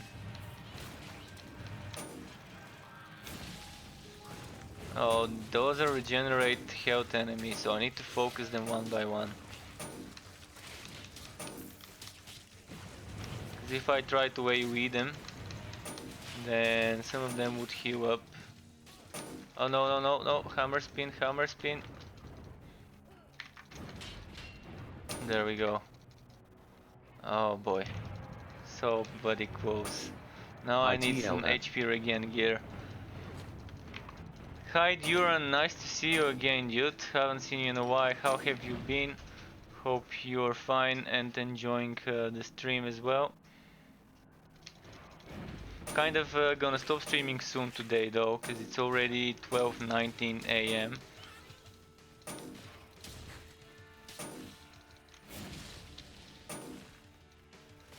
Okay, let's start focusing a single enemy.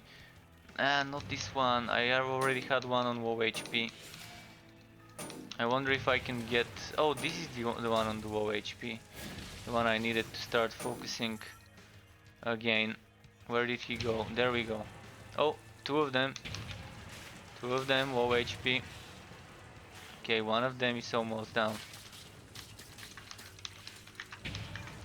Oh fuck, that was so close.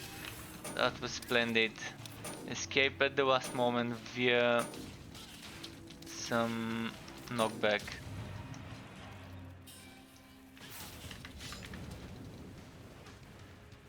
Okay, let's try and just make it out alive. Make it out alive, don't get hit. Get them to get hit. Oh shit, shit, shit, shit, shit, shit, shit. Should have used dynamite during that meteoric shower. So this one is the one I'm gonna focus now. And there's ads again. Okay, the enemy's almost dead, the elite one. Ah, no, no, no, no! You've lost your life. Ah, damn. Really? Now if I come back, they won't be here. Now I fucking clicked on the I waypoint and was it busy, opened up the menu. work, overtime, car problems, etc. Sad face, but from tomorrow I think everything will be solved. Oh, that's pretty nice to hear that everything will be solved. Hopefully that is the case. And good luck with that. So yeah, sometimes people are busy, yeah.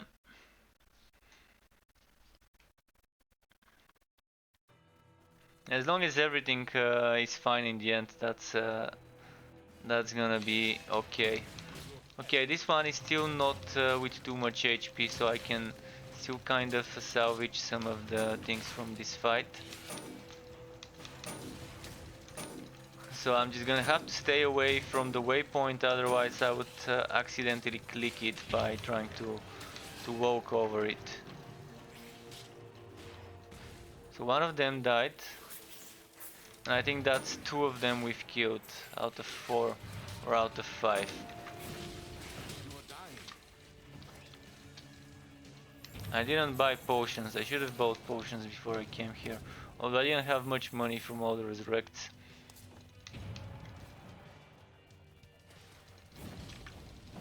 Is that 2 or 3 of them? 3 of them. Yeah, I need to split them up. Divide and conquer, that's what we need now. Divide and conquer.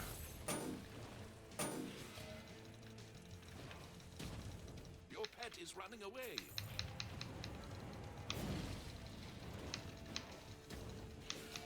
That's how you fight those. Of course, if you can AoE the shit out of them and still kill them, that's fine.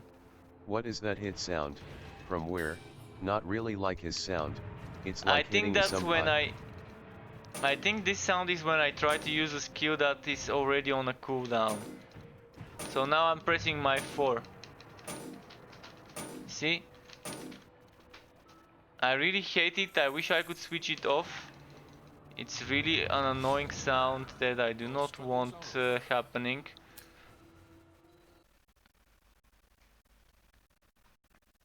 Alright, let's sell some gear before returning to kill those enemies. Because I have to get my revenge before I stop my stream. So that's gonna be my mission before I stop the stream, just to get my revenge. I'm gonna remove the shield I'm using, and I'm probably gonna equip a rail hammer or something. Why can't I sell this gear? It's not letting me sell. That's amazingly stupid.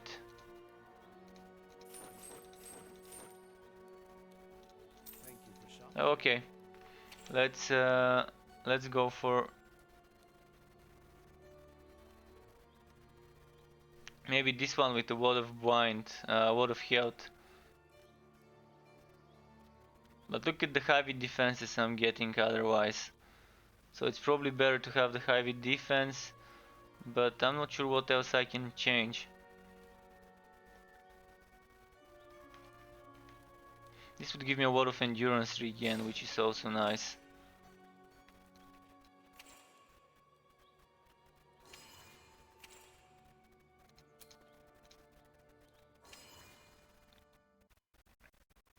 Let's see if we can kill those.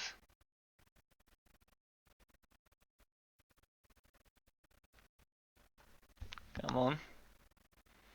And hopefully they would be there, because it seems to be porting me into a new instance of the map instead of the old one. Or maybe it's still loading the old one. But I really hope those enemies are near the portal.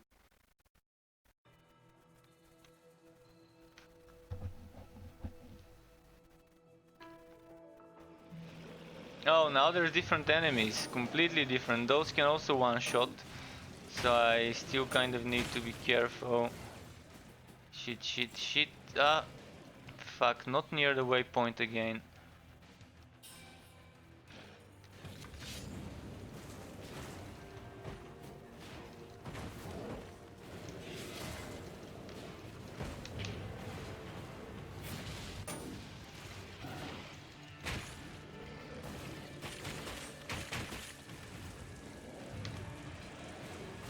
They need change that sound. Oh Can you yeah, they write to definitely need to developers change that about sound. this small annoying sound problem? When last time was an update of this game? I can write to the developers from here, from the feedback button. Every player, even if you are a player yourself of the game, you can click on the feedback button and you can write about this sound. I will actually write to them some feedback when I'm sending mine, and I would mention this because it's really annoying, and I don't think there's a way to switch it off, this pipe hitting sound when the skill is in cooldown. The only way to switch it off would be to probably switch off the effects, but that would mean you won't be hearing explosions and the whistles of the train and stuff like that. So okay, let's just keep moving. I need a few more minutes before I stop my stream, so it's kind of at the end of the stream to whomever is joining us now, To slip in the way. because it's 12:27 in the morning, so it's 27 past midnight here. And the options are two. I can either keep streaming but mute my mic and not talk. So if anyone wants to keep watching me play, I can do that. I can mute my mic and I can keep playing, but it's a bit too late for me to keep talking currently. I'm also open to suggestions. If you want to see something about the game on YouTube, like a summary of certain things or things that are general information about the game, do let me know what it is and I can try and make some videos, and that would be helpful for the community. I'm thinking of making videos for the different weapon sets and It's best for you armor to go sets. rest. Yeah, that is true. So what I'm thinking about doing is an overview of the changes of update 9. I'm still kind of recording. Today I recorded for hours. I have like 10 You are gigabytes, streaming a even lot. more, of recorded non-stop time.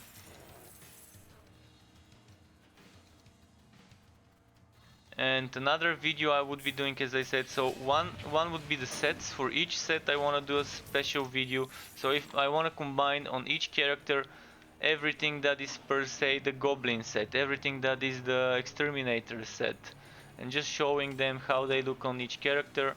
I want to do the general overview of the enchanting system as well, but I'm wondering if I should wait for when the enchanting system gets completely finished, because it's still missing the options to level up recipes by using those recipes, and maybe it's gonna be better to just wait for that to be flattened out. We'll see. I could just make an early video, then replace it with a better one and make the old one private. So I think that's gonna be it. I'm just gonna kill a vast group of enemies and teleport to my fort and get rid of some gear. Let's just get rid of those before they get rid of me. And now there we go, X7 sides fort, and let's just salvage what we can. And tomorrow there's gonna be some Borderlands, and a giveaway of Borderlands would start. Tomorrow it would end on the 31st. So I would be giving away a copy, a key for the Epic launcher that you activated, that gives you Borderlands 3. One copy, so between the 16th, or it's actually already the 15th, so between the 15th and the 31st I would have this open for while I'm streaming. You can go on my Twitch, it will be Twitch only, unfortunately, and you can sign up and the bot would give you entry based on whether you're a follower, viewer or subscriber, or all three of them, or all two of them. So yeah, thanks everyone for watching. Until next time, keep it cool and see you around, guys. Thanks to everyone for watching. Lots of respect.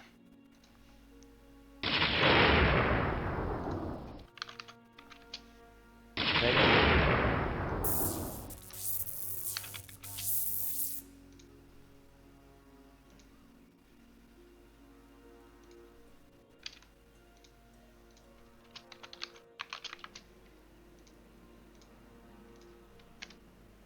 THX, lots of